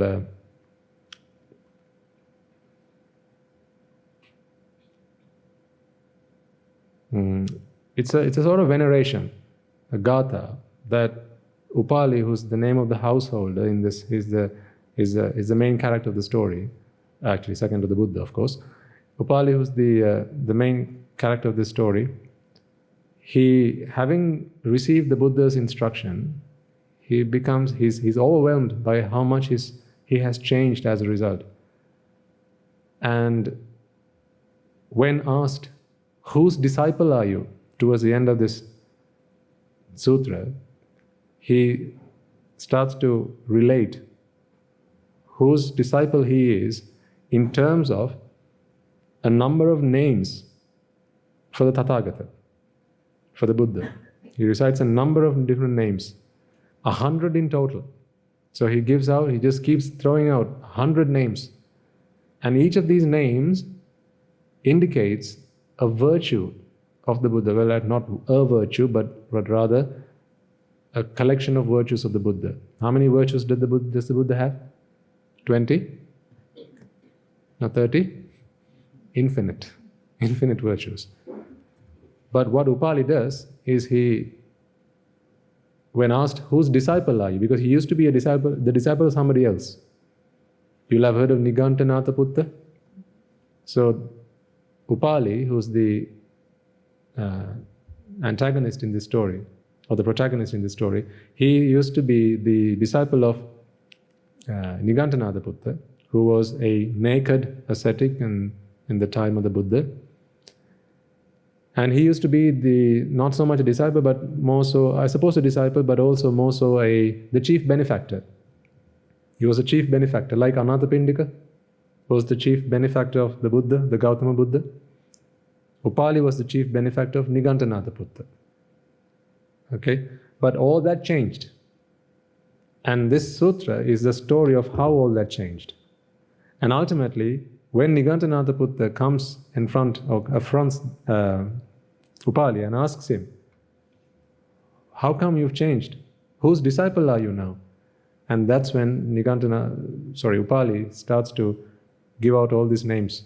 He puts them, he ties them in a lovely verse and starts reciting them.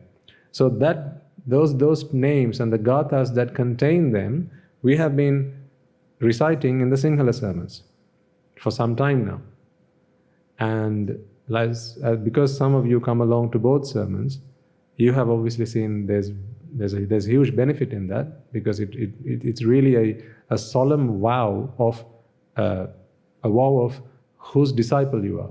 Because having understood who the Buddha is, you want to be disciple of no other than the Buddha, clearly, right?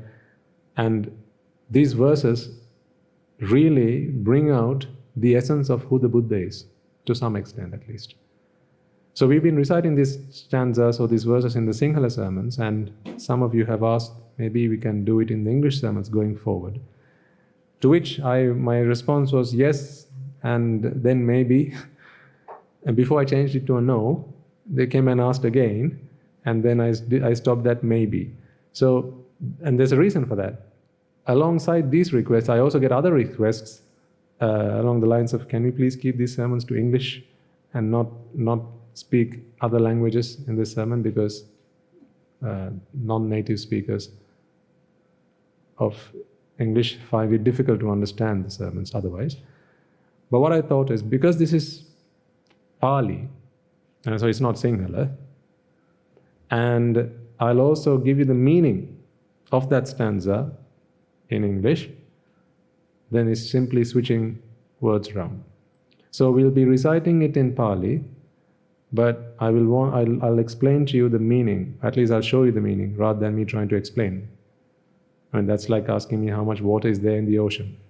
How can I answer that question? All I can say is, look at the ocean. That's how much water there is in the ocean. Right? I can't say it any other way. So I can give you the translation that I find in the English translation of the Tripitaka. But before we do that, I'll briefly relate the story to you, so that the whole thing hangs together. Otherwise, it's just a stanza and you're like, yeah, so what? Okay? So here's how it goes.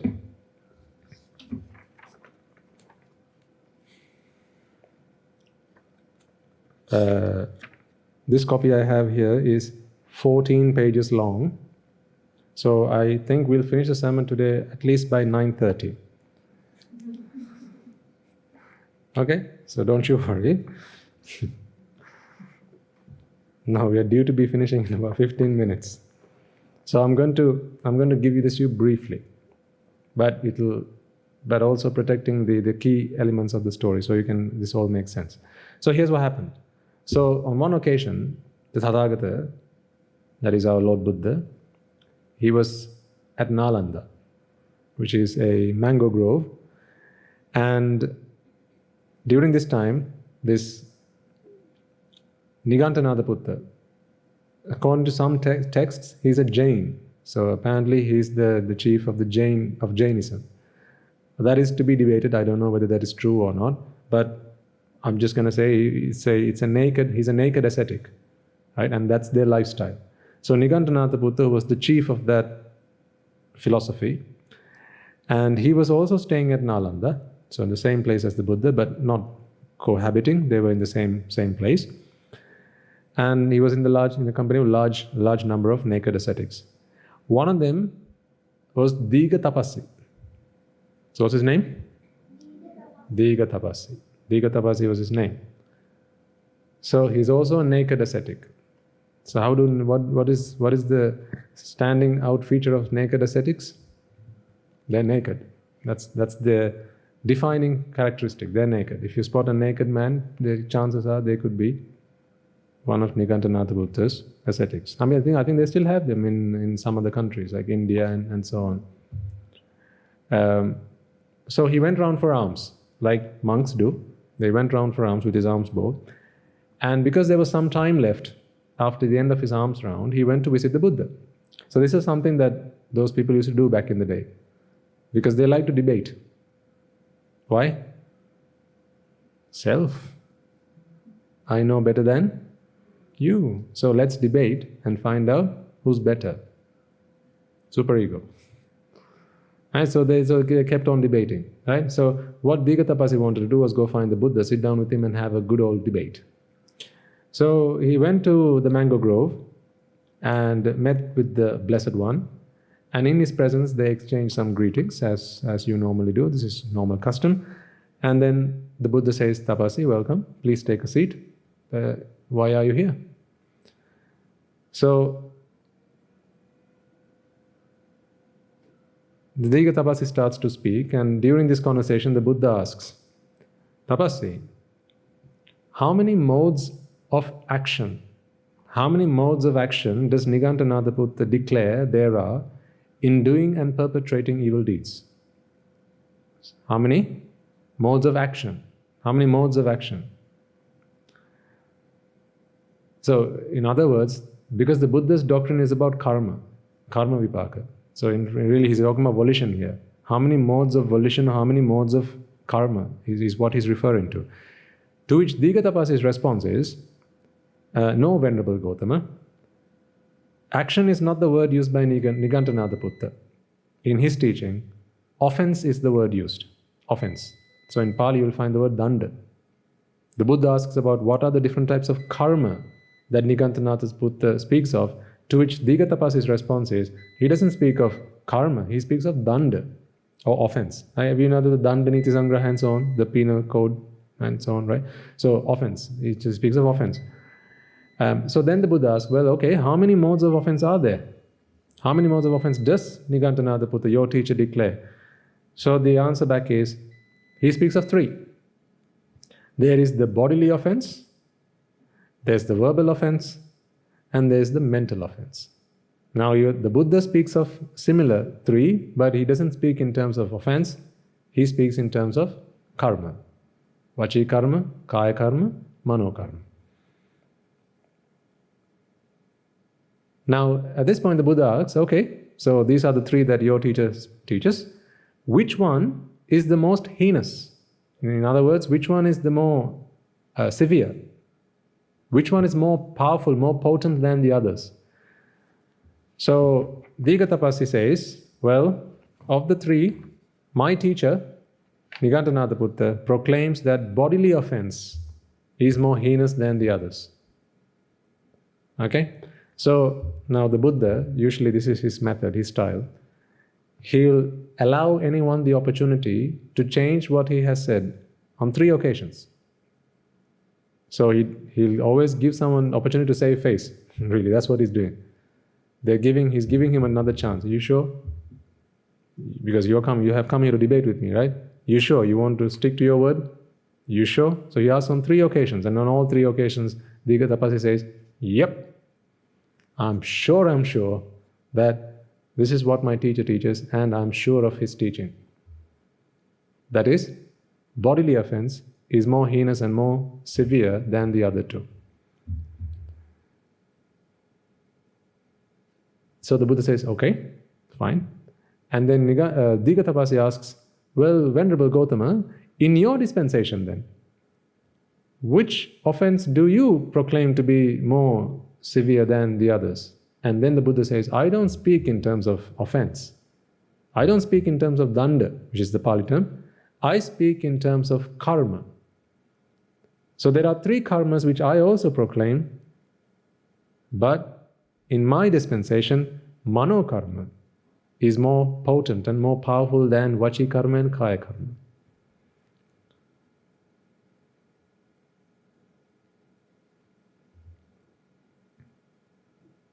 Yeah, so that's a lot of the discussion that happens there. So on this occasion, having these 2, the Buddha and Digatapasi having exchanged this, Digatapasi then gets up and he's about to leave. So that is a brief conversation. That's all they exchange. So Digatapasi now leaves. He leaves and he goes to meet his teacher. Who's his teacher? Nigantanada Buddha. So when he approaches Nigantanada Buddha is with a gathering of his disciples. They're all sitting down and talking with each other. And so Nigantanada Buddha asks, well, Tapasi, from where do you come in the middle of this fine day? To which Digatapasi replies, I come, Venerable Sir, from the presence of the Samana Gautama. So this chap, that's how they would have said, this chap called Gautama, I've just come, I've had a chat with him, and I've come here after that. Because they don't regard the Buddha with reverence, because they don't believe that the Buddha's teaching is the path to liberation. They believe that they have it all and they know it all. So Nigantanatha Buddha in his true fashion asks, well, Tapasi, well, what was it that you discussed with him when you met? And then he said, when I met him, I talked about this, we talked about offenses, he talked about the volition and action, and then this was the summary of that conversation. And so Nigantanatha Buddha is very pleased, having heard his disciple go and share his teaching with the Samana Gotama. And he says, well, excellent, excellent, Tapasi, well done you.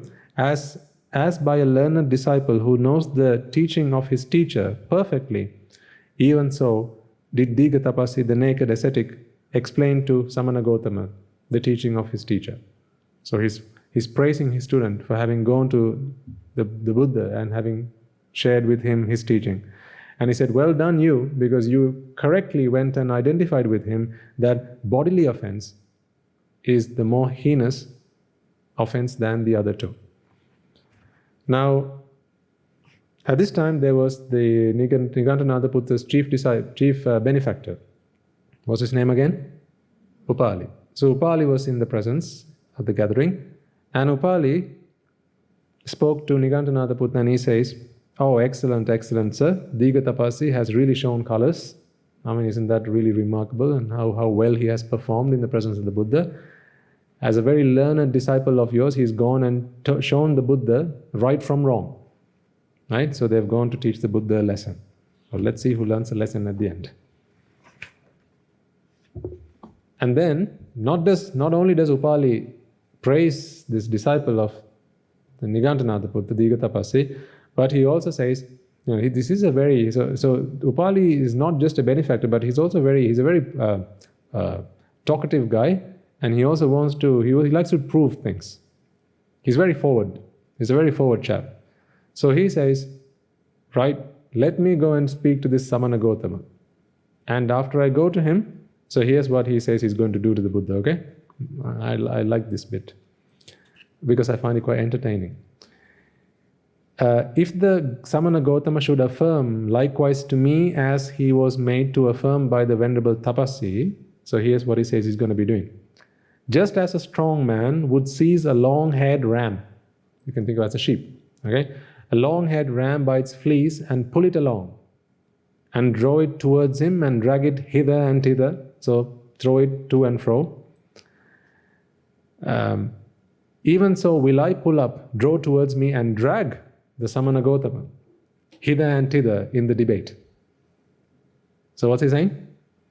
I'm going to walk up to him, I'm going to engage with him in debate, and I'm going to, just like a strong man would catch a sheep or a ram by its fleece and then throw it left and right and shake it up and down and to and fro, I'm going to do the same thing with the Samana Gotama in my debate with him.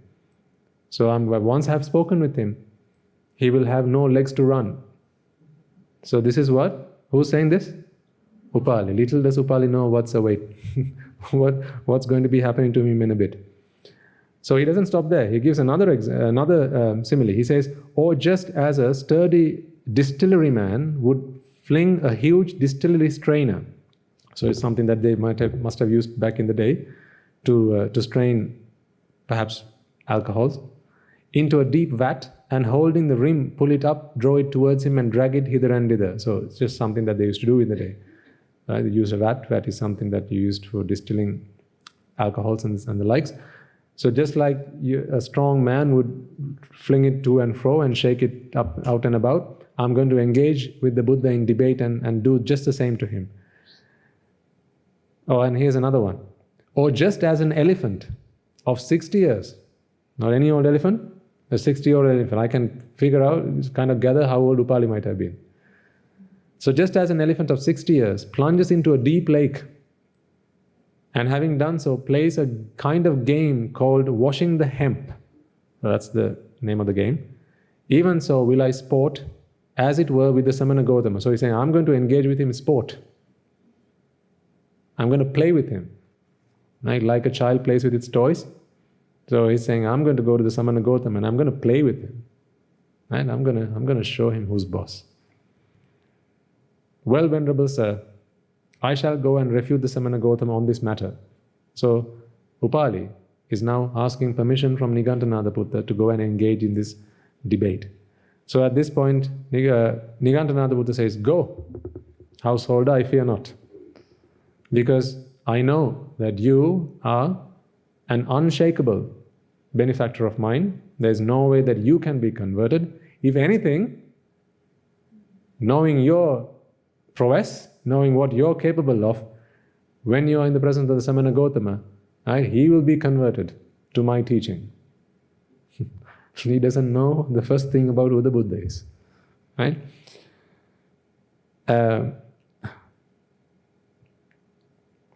However, Digatapasi, because now he's already had a conversation with the Buddha, he realizes something, this is not right. Right? He's sensing this is trouble, is aloof.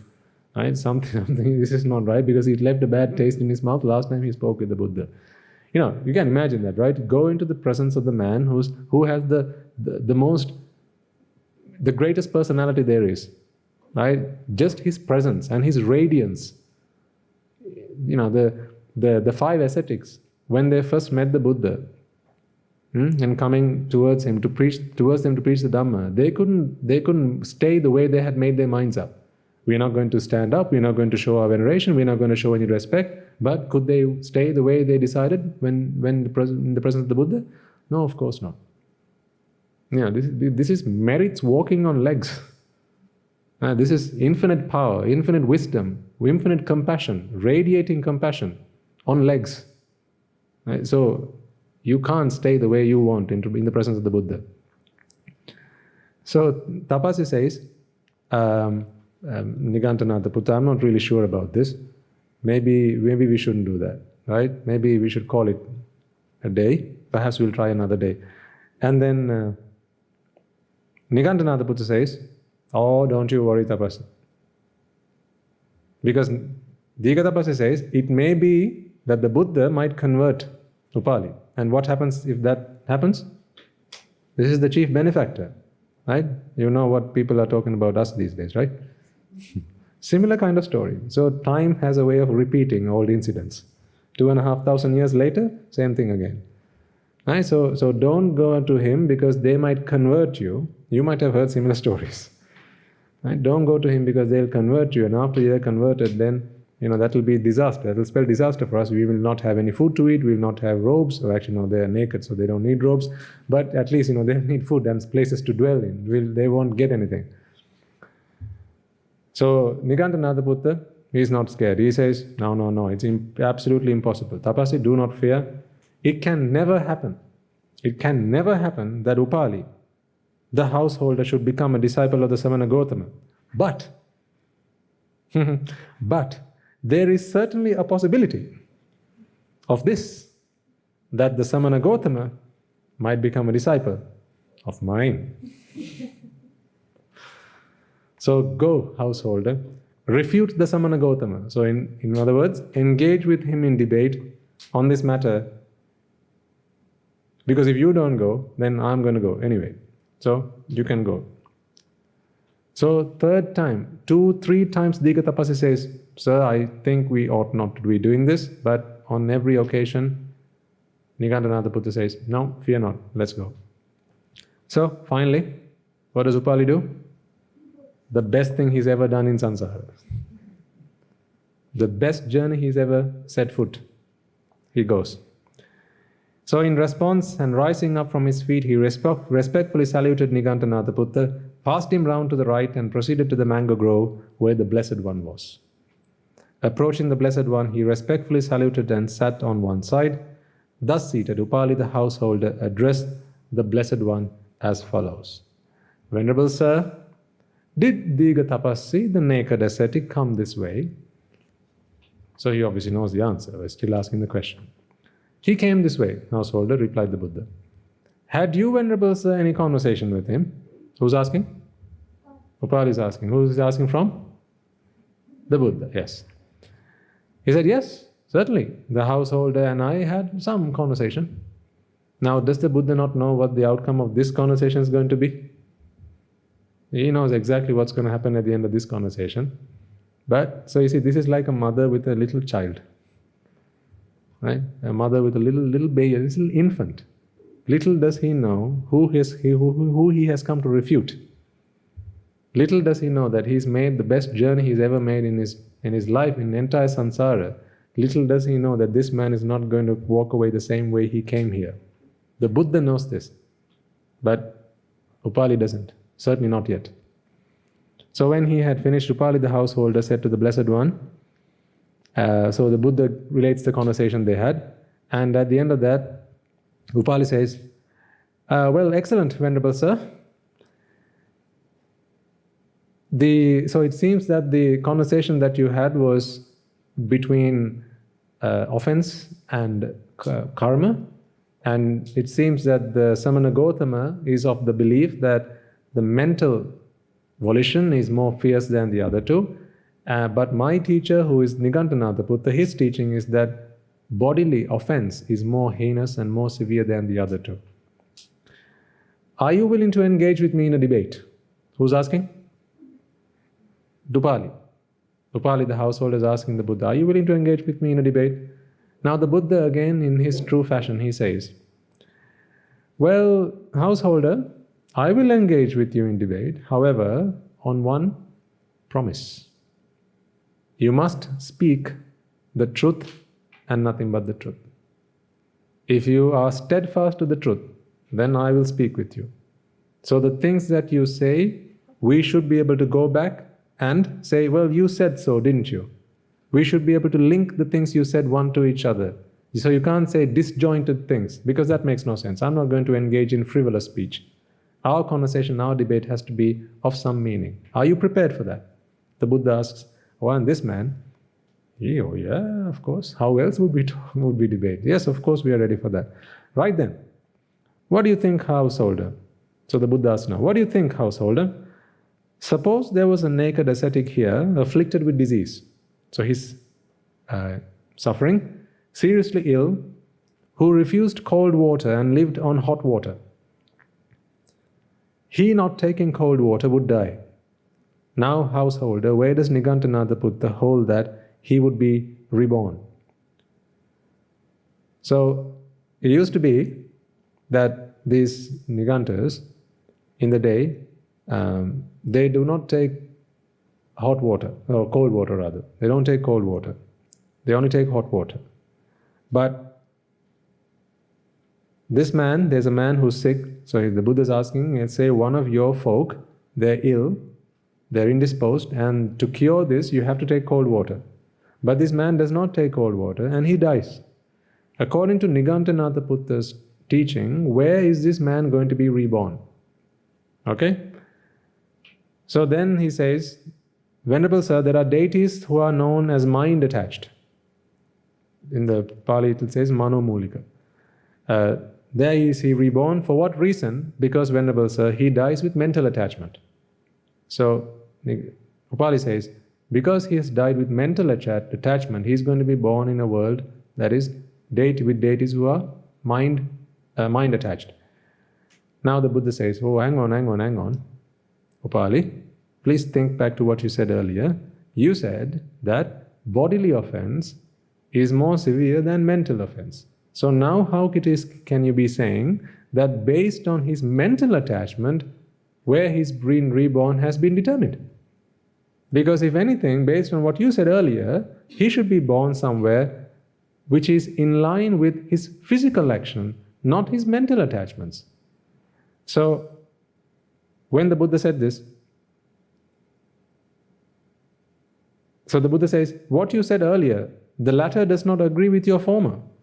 What you say now does not agree with what you said earlier. You promised me that you will only talk based on the truth.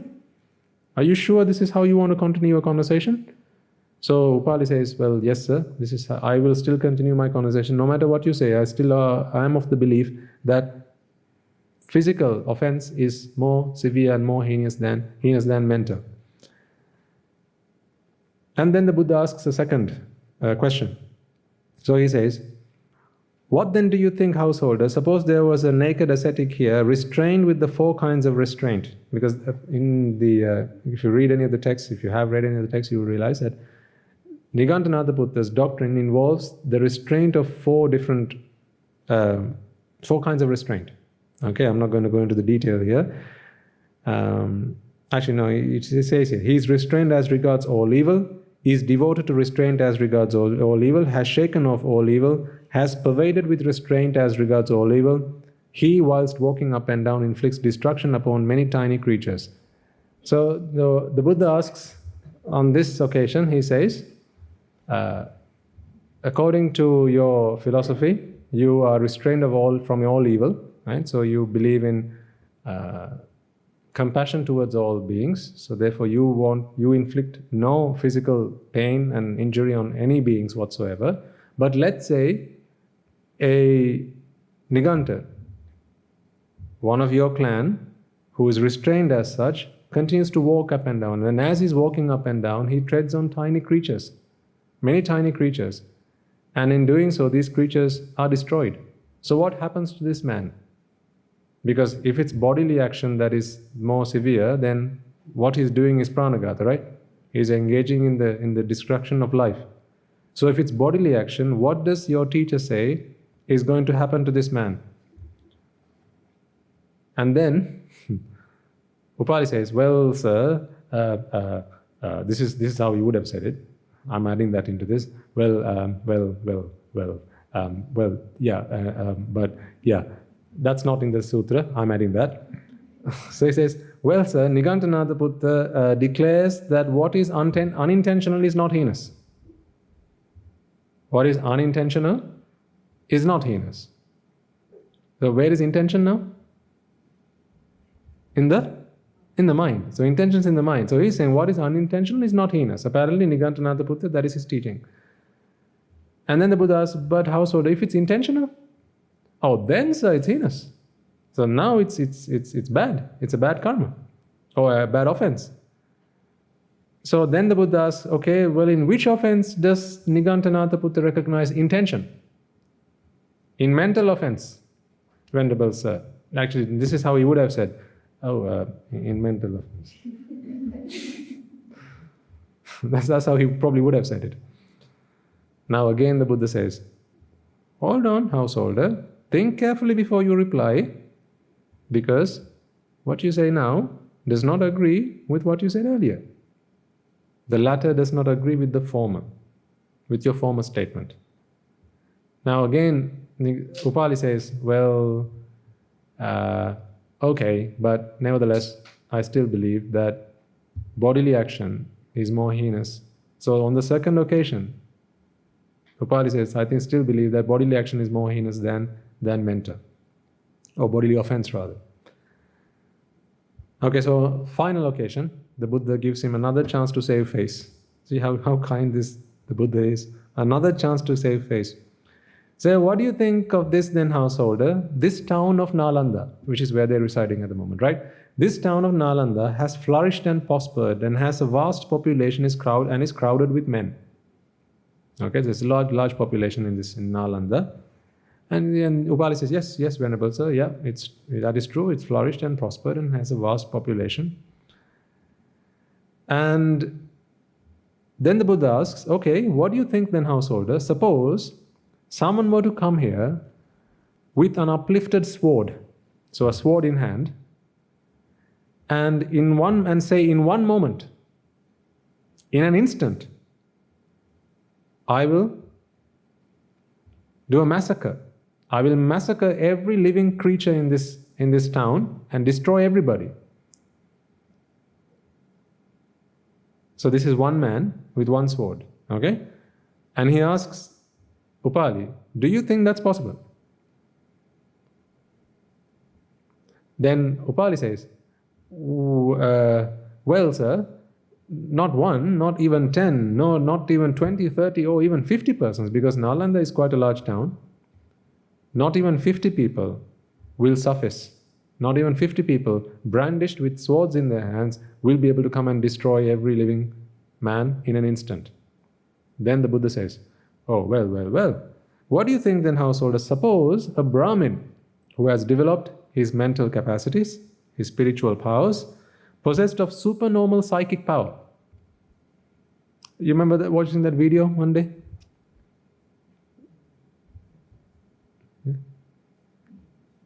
Yeah. So supernormal psychic powers, and mastery of the mind were to come here and say, this town of Nalanda I will reduce to ashes by one thought of intense hatred. So what if a Brahmin comes and says that, do you think, householder, that this Brahmin will be able to do that? The Buddha asks.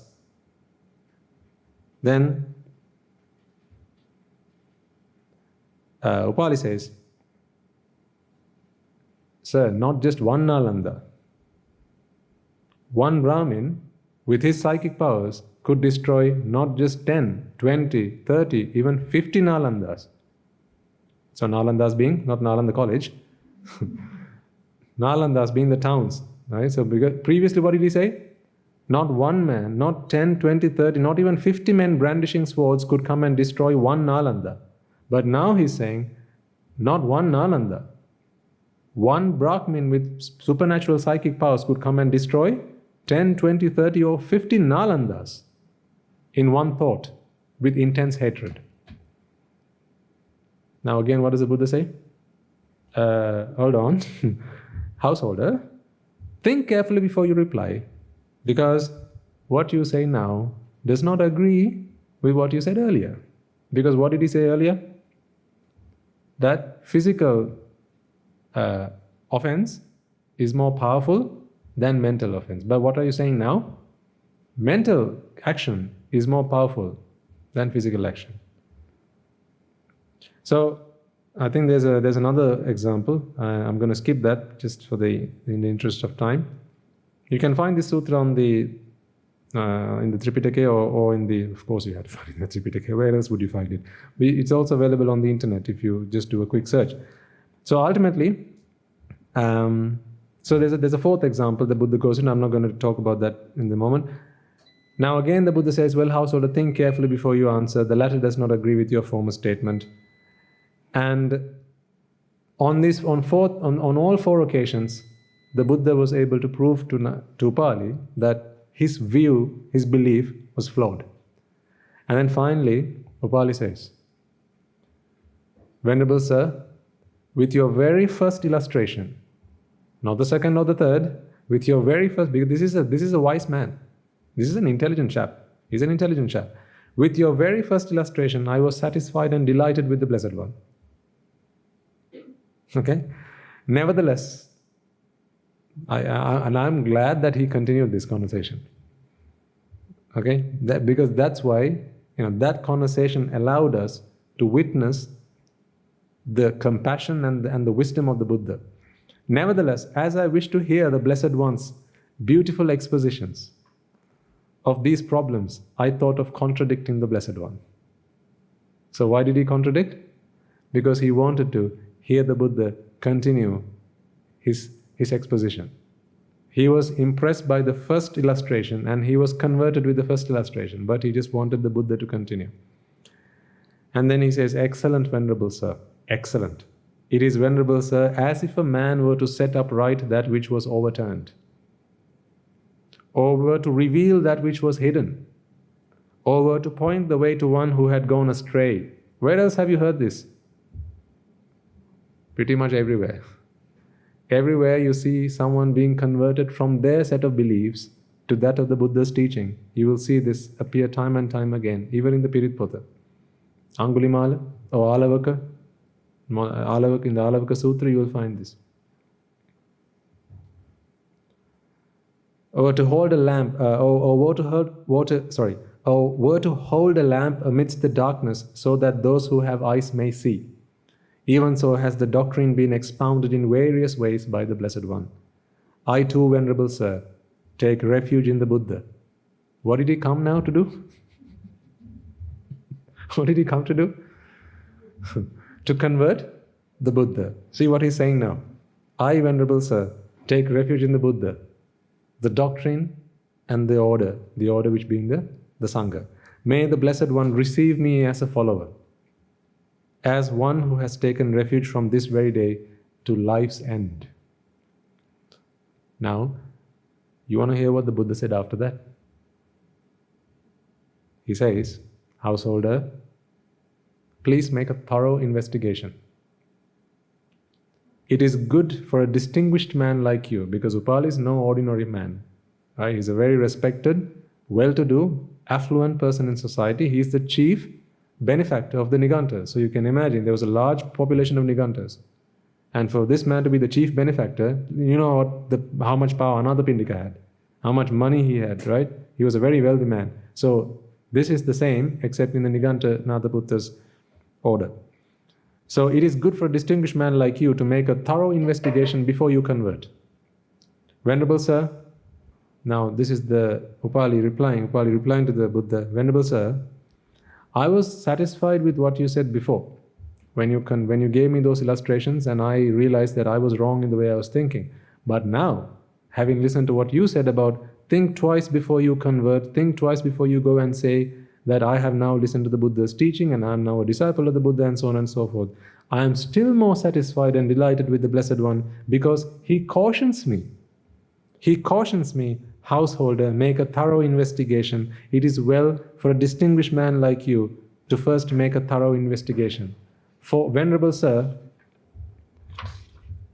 other religious leaders have acquired me as a disciple. Who would acquire me as a disciple would carry banners around the whole of Nalanda. So you can imagine what a powerful man Upali was. If other religious leaders were able to convert me and take me upon as one of their benefactors, they would carry banners around all of Nalanda saying, Upali the householder has become a disciple of ours.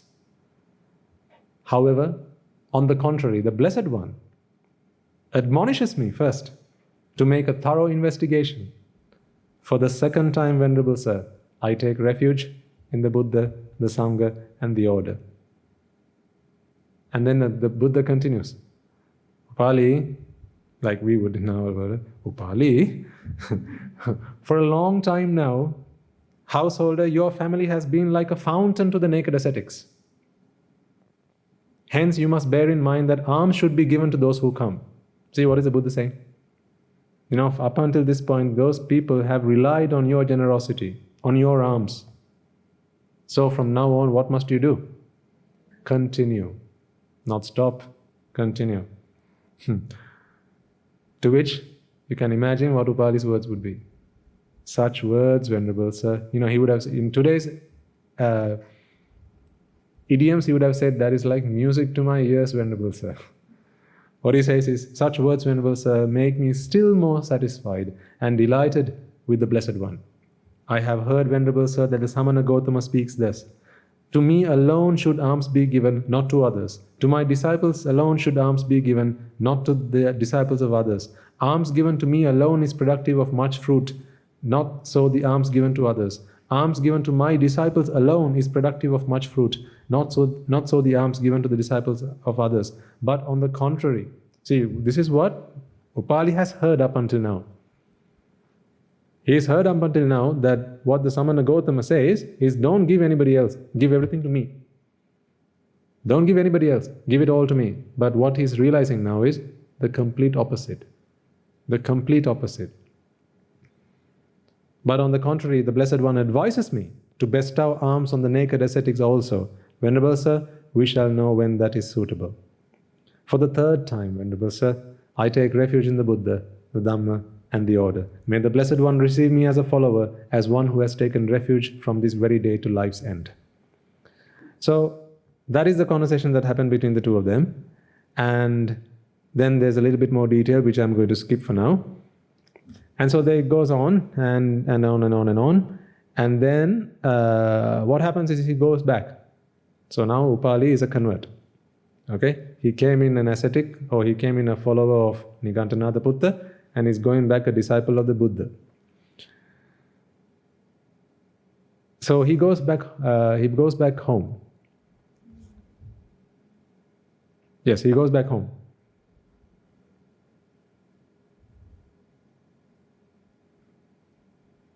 Then Upali, the householder, having thus in the dispensation of the Exalted One seen the truth, attained to the truth. So the Buddha also gives him a sermon, and now he becomes a Sotapanna. Having attained to the truth, comprehended the truth, penetrated the truth, overcome doubt, cast off uncertainty, and gained full confidence without dependence on another. Parato gosa pratya. Or in other words, parapratya rahita. You don't need now to be dependent on any other. Remember we talked about the seed being planted in one's mind, and then you no longer need someone else to plant that seed once again for you. So in other words, he has now become a Sotapanna. He said to the Blessed One, well, Venerable Sir, we must now be going, we have much to do. So he takes leave. And thereupon, Upali the householder, delighted with the words of the Blessed One, having expressed his gratitude, rose from his seat, saluted the Blessed One, respectfully passed round him to the right and proceeded to his residence. So reaching home, he meets his gatekeeper. He even has a gatekeeper. So of course, this is a very wealthy man. He's got a gatekeeper. Do you have a gatekeeper? My dad had one. His name was Chico. Right, so he has a gatekeeper. Then he says, from today, my dear gatekeeper, to naked ascetics, male and female, my gates are shut. My gates are shut. But wide open are they to bhikkhus and bhikkhunis, be they male or female, or lay disciples of the Blessed One. If any naked ascetic comes, you should say to him, halt, Venerable Sir, do not enter. Henceforth, Upali the householder, having become a disciple of the Samana Gotama, shuts the gate against the naked ascetics, but open are they to the bhikkhus and bhikkhunis and the lay disciples of the Blessed One. So if you had gone, he would have greeted you. Lay disciples, right? See? If Venerable Sir, you are in need of alms, stand just here and they will bring it to you. So he is true to his word to the Buddha. But Buddha never said, allow them to come into your home. That was not the agreement. He said, I will continue to feed them. So what he says is, yes, I'll feed you. You can't come in. We'll bring it. So now they want to get used to the takeaway method. Okay? First it was dine in. Now it's takeaway.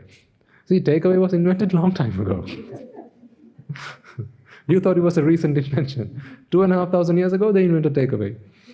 I wonder where home delivery is. Okay, so very good, Venerable Sir, said the gatekeeper in response to Upali the householder.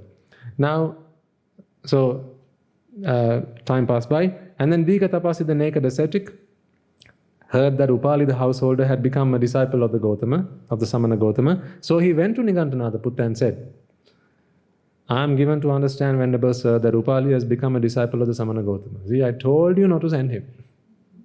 I told you again and again and again, but did you listen to me? No, you didn't listen to me. Now what does Nigantanatha Buddha says? No. Can't be. It is absolutely impossible, Tapasi. It can never happen that Upali the householder should become a disciple of the Samana Gotama. However, there is certainly a possibility that the Samana Gotama might have become a disciple of Upali. Or rather, of me. Well, little does he know what he is about to find out. A second and third time did Digatapasi the naked ascetic address Nigantanatha Putta. But on every occasion, Nigantanatha Putta says, no, absolutely impossible. It is not possible that Upali would have become a convert. He is my chief benefactor, and there is no way that he could have become a disciple of the Buddha. However, it is certainly possible that the Buddha has become a disciple of mine. Right. So he says, go Tapasi. So Nigantanatha Putta is he's very confident. So he says, Tapasi, go. Go and find out for yourself. Go Tapasi and find out whether Upali is now a disciple of the Gotama or a disciple of mine. You'll find out. Just go to his home and go and ask for alms. Then what did Digatapasi do? He proceeded to the residence of Upali, and the doorkeeper, seeing him come into the distance, said, what? Halt! Was he expecting this? Of course not. He said, halt, Venerable Sir, do not enter. Henceforth, Upali the householder, having become a disciple of the Samana Gotama. You can imagine what must be happening to this man now. Right? Having become a disciple of the Samana Gotama, shuts the gates against the naked ascetics, but they are open to the bhikkhu, bhikkhunis, upasaka, upasikas. However, if you are in need of alms, just stand here and we will bring it to you. Now, you can imagine the look on Digatapasi's face. He went from an upward smile to a downward smile. He said, no, I'm not in need of alms. I'm not fine, it's fine. I'm going to go. So he turned back in a mighty rush. Now he's going back to meet whom? Nigantanatha Pussa. Not Pussa, which is probably how he's feeling right now. But went back to see Nigantanatha Putta. He went to Nigantanatha Putta and said, see, I told you no. Right? It is only too true, Venerable Sir, that Upali has become a disciple of the Samana Gotama. I was not heeded by you, Venerable Sir, with regard to my disapproval of his going to refute the Samana Gotama. Undoubtedly, he is enticed from you, Venerable Sir, by the alluring magic of Samana Gotama. He's a wizard. That's Samana Gotama. He's a wizard. Look, he's performed his magic. And now we have lost Upali. What does Nigantanatha Buddha say again? God, I've never met such an adamant man. It is absolutely impossible, Tapasi, that the Samana Gotama has become it is absolutely impossible that Upali has become a disciple of Samana Gotama. However, you know the rest of it. 3 times again he had to say, and on each occasion he did not agree. Now what does Nigantanatha Buddha do? He goes. Right? All these people, they've gone nuts. What are they talking about? They've all gone crazy. Let me go to Upali's house. So Nigantanatha Buddha, with a large company of naked ascetics, proceeded to the residence of Upali. Okay?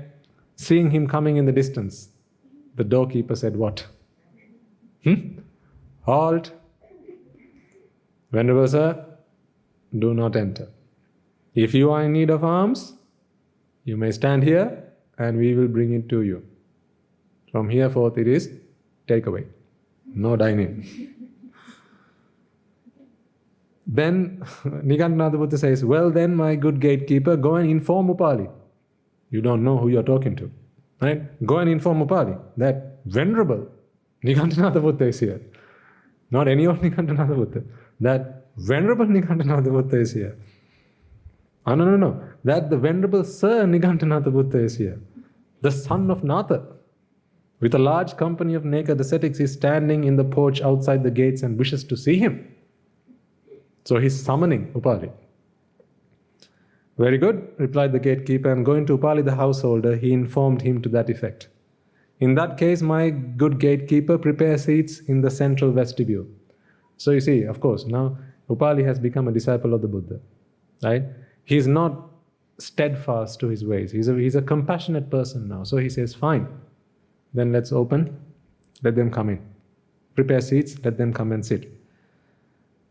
Very good, Venerable Sir, the gatekeeper replied, and having prepared seats in the central vestibule, he went and informed Upali. The seats are arranged, Venerable Sir. You can now proceed if you consider it is time for you. Thereupon, not long to go, thereupon Upali the householder went to the central vestibule, and sitting on the highest, finest, greatest and most valuable seat, he said to the doorkeeper. So usually what happens is, in Upali's residence, when Nigantanatha Buddha comes with his folk, Upali offers the highest, finest, greatest and most valuable seat to Nigantanatha Buddha. But on this occasion, he takes that seat and he says, my good doorkeeper, go to Nigantanatha Buddha and say, you may enter if you wish, and you can come and take a seat as you see fit. But who's taken the best and the highest and the greatest and the most valuable seat? Upali has. So Nigantanatha Buddha, with a large company of naked ascetics, proceeded to the central vestibule. You can imagine what he's going through right now. He's probably thinking, this is a bad nightmare, can someone wake me up, please? Right, so he's present, Upali is sitting in the front seat. Usually the custom would be, he would come and worship at his feet, and now he's standing like, what's going on here? Now, so Nigantanatha Buddha says, on previous occasions, immediately Upali sees Nigantanatha Buddha coming in the distance, instantly he goes forward to meet him, and having dusted with his upper garment the highest, finest, greatest and most valuable seat there, holding the Nigantanatha Buddha lightly by means of the garment, makes him sit down. But on this occasion, Upali himself occupied the highest, finest, greatest and most valuable seat there is. And so thus spoke to Nigantanatha, there are seats, please be seated if you wish. So now Niganta is asking Upali, are you mad or are you stupid? Who's asking? Nigantanatha Buddha is asking Upali, are you mad or are you stupid? Then like how we saying among us friends, Pisu the Hatid? That's what he's asking, right? Are you mad or are you stupid? I go, Venerable Sir, you said. So Upali is now relaying this story back to, so Nigantanatha Buddha relaying this story back to Upali and saying, this is what you said you would do. You said you would go and refute the Samana Gautama, but you have returned bound by the great entanglement of controversy. Before you went, you said you will go and debate with the Samana Gautama and you will win him over. But now you have returned. Everyone's talking about this great controversy that you have changed. You are not welcoming the ascetics anymore. You are not feeding them in your home anymore. What's going on? What's changed? And then he says, it is as if, so you can imagine Nigantanatha Buddha's dismay at what's happening. He says, it is as if, householder, a man were to go, so there used to be a practice whereby you go and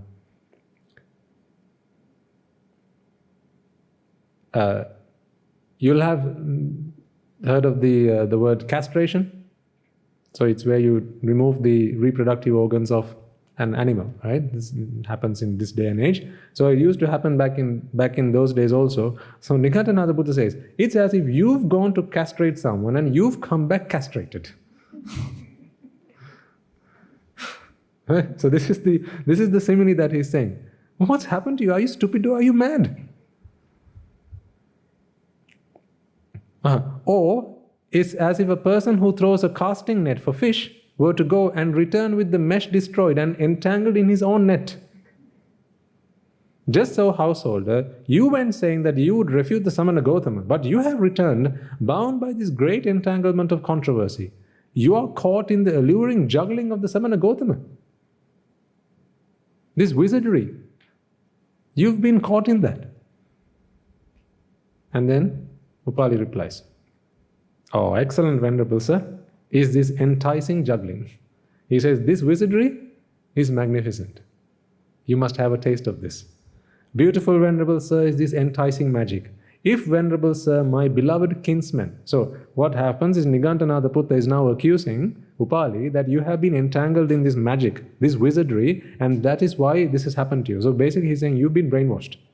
This is just magic. This is not you. Wake up and think like a man. Think, with your senses. To which Upali is replying, sir, this magic is beautiful. This wizardry is beautiful. If only my beloved kinsmen, so the other members of my family, if only my beloved kinsmen and my blood relatives were also caught in this alluring magic, long would it conduce to their well-being and happiness. If only it would happen to everyone else in my family, I could wish for nothing more. If, Venerable Sir, all the warriors, Brahmins, merchants, menials were caught in this alluring magic, long would it conduce to the well-being and happiness of all. If, Venerable Sir, the world, together with the worlds of the gods, of the Maras, the Brahmins, including the communities of the Samanas and the Brahmins, gods and men were caught in this alluring magic, long would it conduce to their well-being and happiness. So basically what he's saying is, this magic to which I have been allured to, I can only wish that may all other beings in all the worlds be allured in this magic. This is my wish, he says. Well then, Venerable Sir, I shall give you an illustration, for in this world certain intelligent people perceive the meaning of what is said by means of an illustration. So he goes on to give a few illustrations, which I'm not going to go into again in detail because that's going to take a little bit of time. But towards the end of that conversation, so basically during that bit, Upali is basically giving examples, similes as to how this conversion that has happened to him. It's like this, it's like that, it's like this, and so on. So he gives various illustrations. And then finally,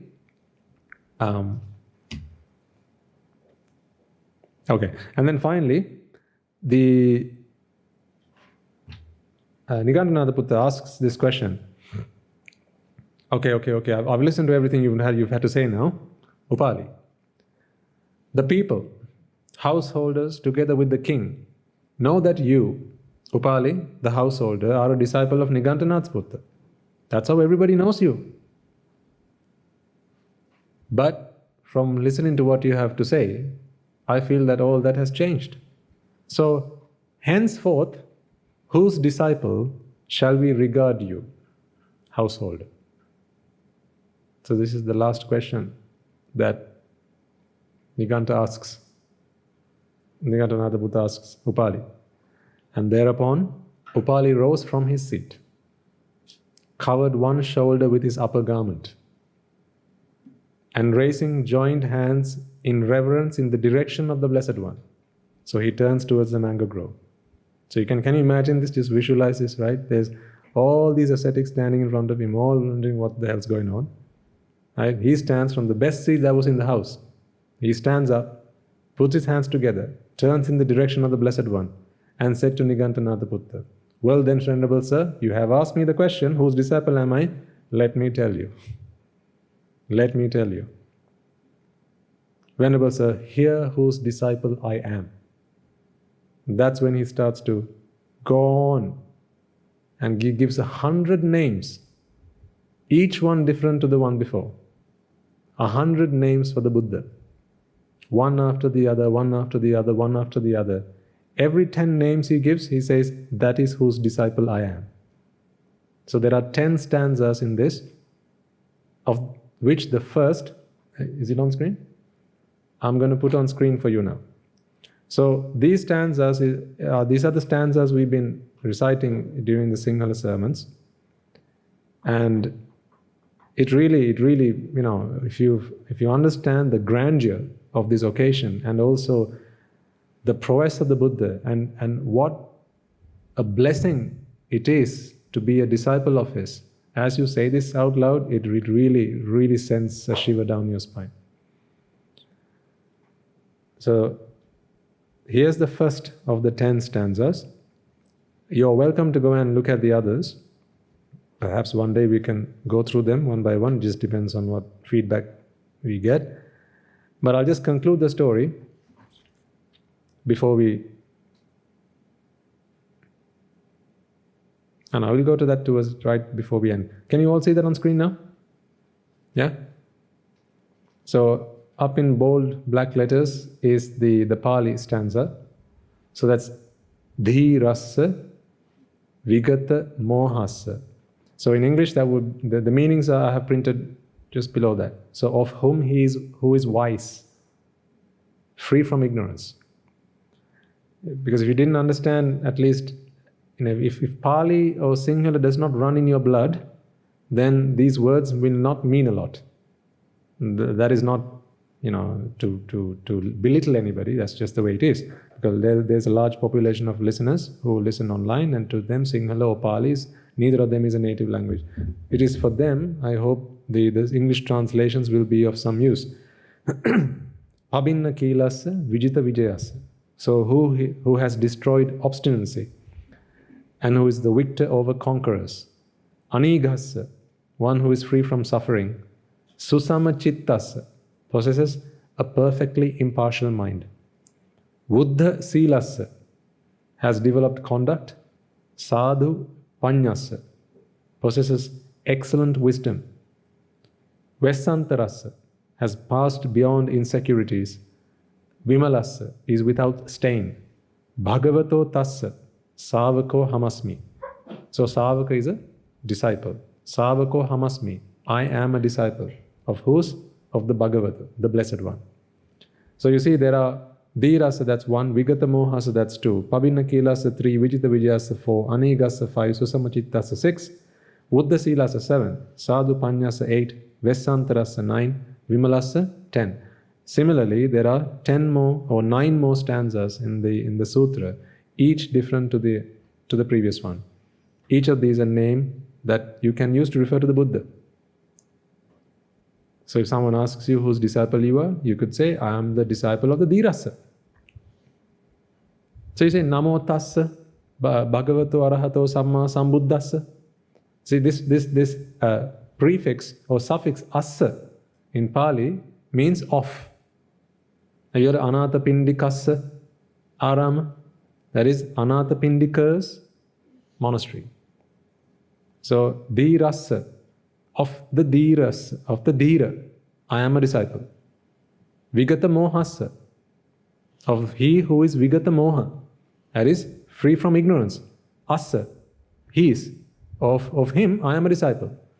So that's how this works. Okay? So let's all read that out once, the Pali. Can you all see it? Is that good enough size from where you're sat? Okay, we'll all go through it once, and then we can also recite it with a little rhythm, not to get carried away. This is not a song, but it helps to memorize it. Okay, so we'll do that, and then finally I'll conclude the last bit of the sutra. So first we'll just pronounce it out loud. Dhirasa vigata mohasa pabhinna kilasa vijita vijayasa anighasa susama chittasa buddha silasa sadhu panyasa vesantarasa vimalasa bhagavato tassa savako hamasmi. All get that okay? Okay. So this is how you can recite it as a verse or as a gatha, and those who know can join along.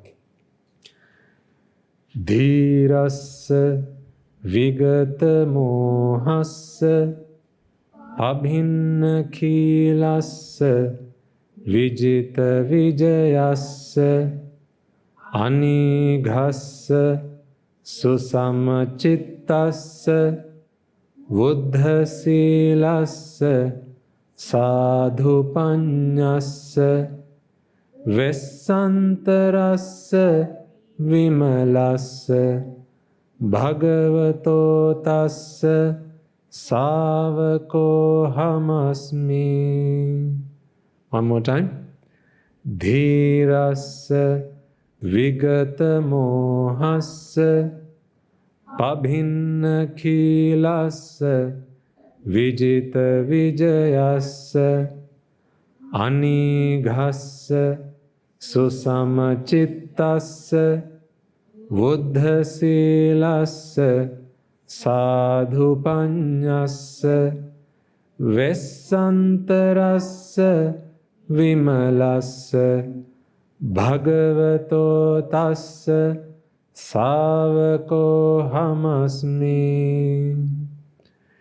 Dhirassa vigata mohassa pabhinna khilassa vijita vijayassa anighassa susamachittassa buddha silassa sadhu panyassa vesantarassa vimalassa bhagavato tassa savako hamasmi.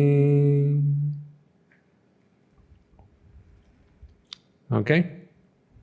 Okay. So what we'll do is, just so you can memorize this, in the future sermons, unless someone sends an email saying, Swami, so what the hell are you doing? Stop that. I can flow whichever way you want me to flow. I'm easygoing. Right? So if you want to continue to say this, we can do it. If you don't want to, we can stop it. That's fine. I'm not fussed. I think it would be good just for all of us to remind to ourselves, before we say Namo Tassa at the start of the sermon, and every day we do that, before we say that, we can recite this once, all together, and then we can do the Namo Tassa and observe the precepts, and we can kind of use that as a start to our sermon. So you don't need to memorize this. When we start saying it a few times, you will learn it off by heart anyway. You don't need to take this home and start memorizing. But I think most of you know all 10 by heart now, if you have been coming along to the single sermons. But you don't need to, okay? So don't worry about memorizing this. Every Sunday, when we start the sermon, we'll say it out loud once, and then it'll stick. So let me conclude the sutra, this discourse. So he gives out all the 10 names of the Tathagata. And so Nigantanatha Buddha has actually one last question to ask. So he's now perplexed. He's wondering, I just asked you, here and now, whose disciple you are. I didn't give you any warning that I was going to come and ask you. I didn't give you any time to prepare. I just asked you whose disciple you are, and you start to give me a whole, war and peace on whose disciple you are. 100 names. So he asks, and when, householder, were these accomplishments of the Samana Gautama gathered by you? When did you have the time to gather all these accomplishments? To which Upali says, Venerable Sir, it is as if there were a huge heap of flowers of many kinds and a skillful garland maker or garland maker's apprentice were to make a beautiful garland of it. In the same way, Venerable Sir, many hundreds are the virtues of the Blessed One. Then, Venerable Sir, who will not extol one who is so worthy of praise? So what he's saying is, when the virtues are infinite in number, when the virtues are countless in number, what effort does one need to make to start praising and extolling the qualities and the virtues of the Buddha? So, in other words, what he's saying is, the reason I couldn't do that to you until this time, up until now, was because I couldn't find any. That he doesn't say out loud, but that is what he's implying. And you know what happened to Nigantanatha Buddha, having heard him say this? This is the last line of the sutra. Then and there, hot blood gushed from the mouth of Nigantanatha Buddha, who could not endure the homage paid to the Blessed One. That's the end of the sutra. So he was so shocked to hear those last words from Upali that he couldn't bear it. The moral of the story is attachment leads to suffering. Yes or no? That's the moral of the story. Nigantanatha Buddha suffered because he was attached to Pali. Okay, so we'll contemplate on the Aramaitreya, transfer merits, and bring the sermon to a close.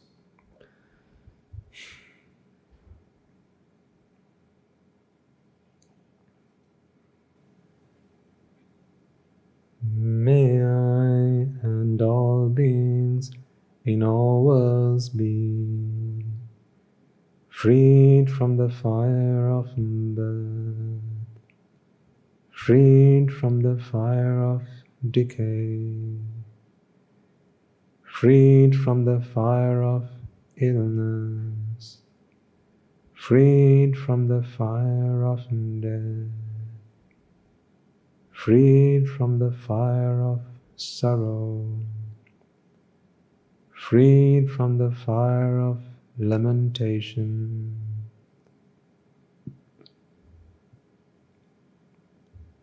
healed with the ultimate bliss of Nibbana, healed with the ultimate bliss of Nibbana, healed with the ultimate bliss of Nibbana. May I and all beings in all worlds be freed from the fire of suffering, freed from the fire of discontentment, freed from the fire of exhaustion, freed from the fire of disappointment, freed from the fire of clinging on to the five aggregates, healed with the ultimate bliss of Nibbana, healed with the ultimate bliss of Nibbana, healed with the ultimate bliss of Nibbana. May I and all beings in all worlds be freed from the suffering of samsara, freed from the disease of samsara, freed from the fear of samsara, freed from the fire of samsara, freed from the burning of samsara,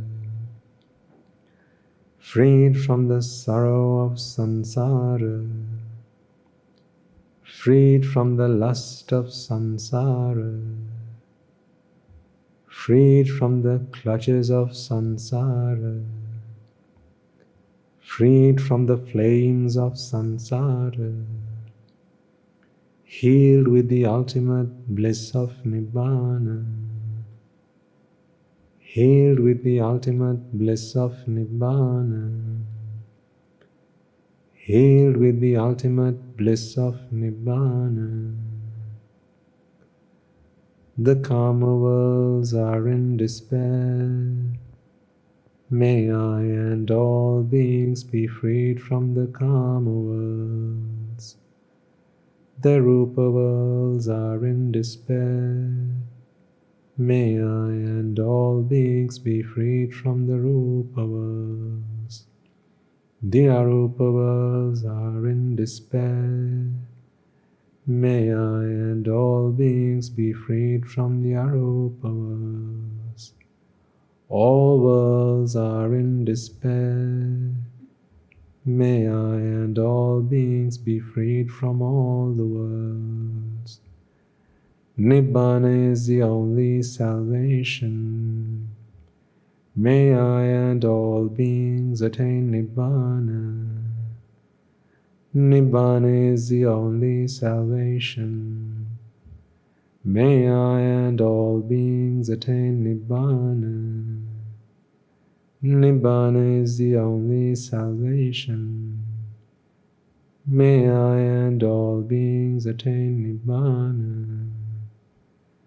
Letting go is the only salvation.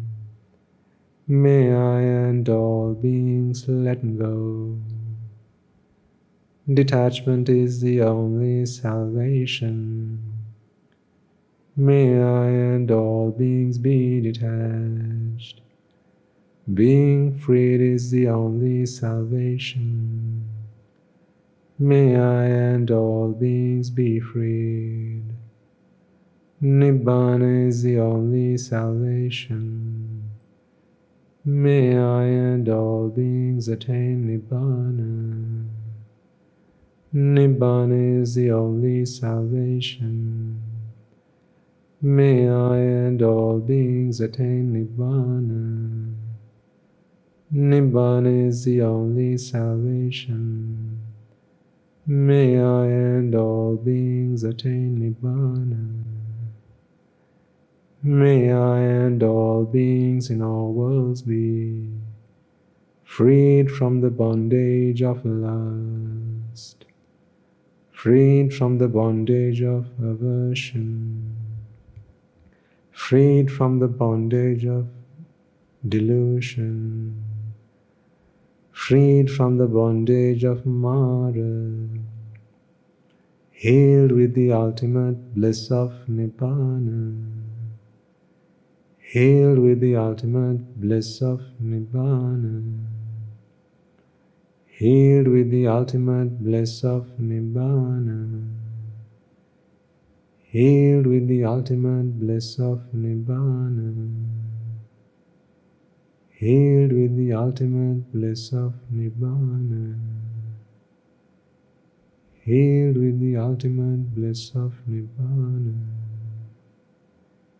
healed with the ultimate bliss of Nibbana.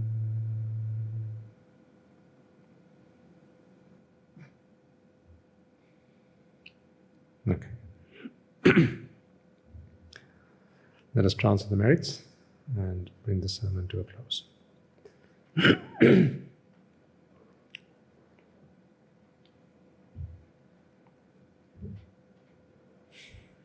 Okay, first and foremost, let us all once again, as we did at the start of this sermon, remind ourselves that we are today in receipt of the teaching, the path to our liberation because of the Supremely Enlightened One, the Perfect One, the Awakened One, the Blessed One, the Infinitely Compassionate One, the magnificent one, the undefeated one.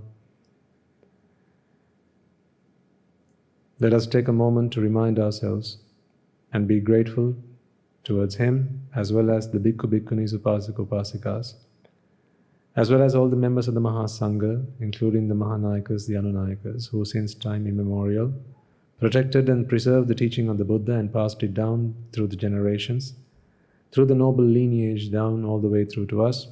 Today we have and is available for our access the Tripitaka, which we can study, understand, analyze and comprehend, as well as the pristine teaching of the Buddha in its perfect form. Let us be grateful towards all those who have dedicated themselves and sacrificed themselves on many occasions towards that purpose. May they all rejoice in the merits that we have all acquired today. Let us also transfer merits to Guru Swamin Wahanse, as well as all the other monks resident at this temple, as well as the Anagarikas who are resident here. Let us also not forget for a moment the Swamin Wahanses, Mehenin Wahanses and so on, who have always been by your side through the tough times in your life, through thick and thin, come rain or shine. Although today you have come along to this monastery to listen to the sermons and to engage in meritorious deeds, let us not forget for a moment that is the monks and nuns who reside in your local temples and nunneries, who have always been by your side, who have always been a strength to you, and who has always been to protect you and guard you in the face of calamities. May they all rejoice in the merits that we have all acquired today.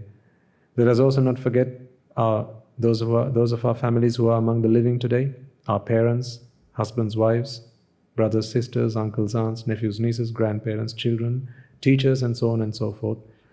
All those people who have helped shape our lives for the better, supported us, assisted us in any way, shape or form, in whatever capacity they could. They have all done whatever they could to help make our lives that much better.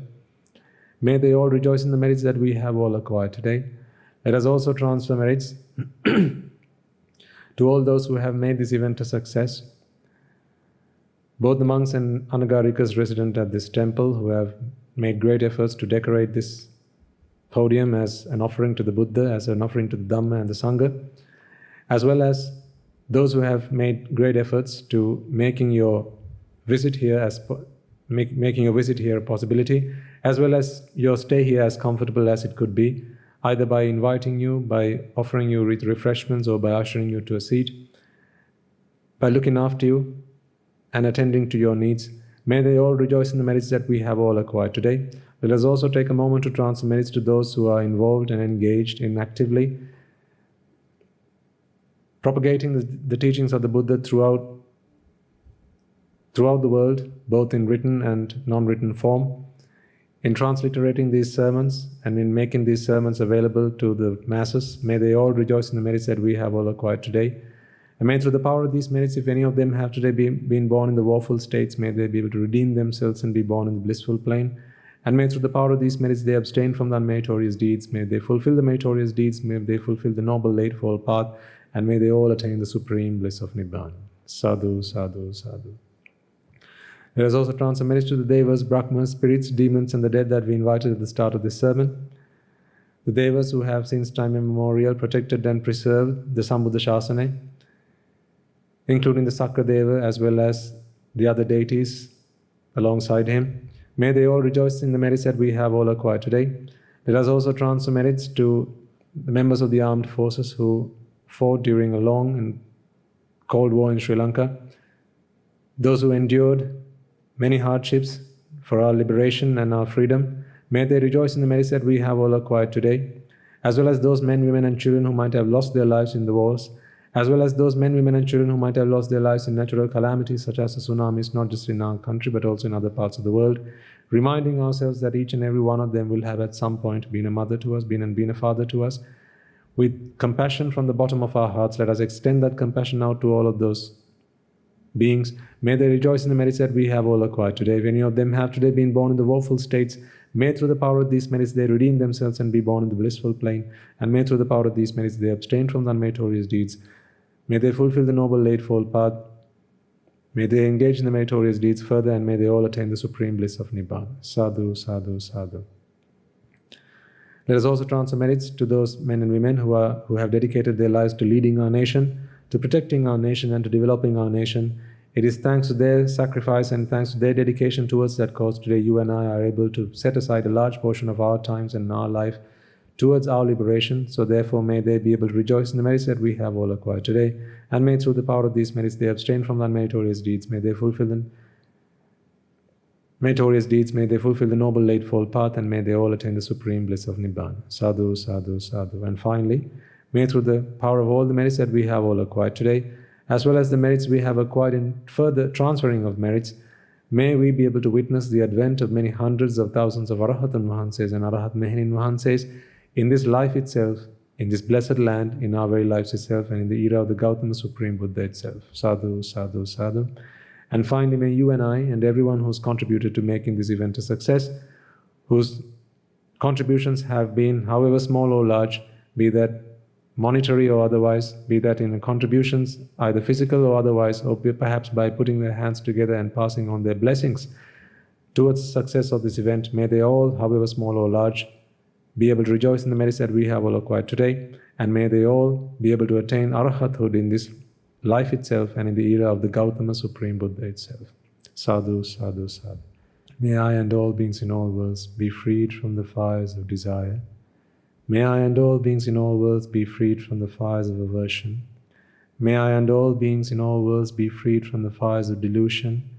May I and all beings in all worlds attain the supreme bliss of Nibbana, and may the Noble Triple Gem be with you all forever. Sadhu, sadhu, sadhu.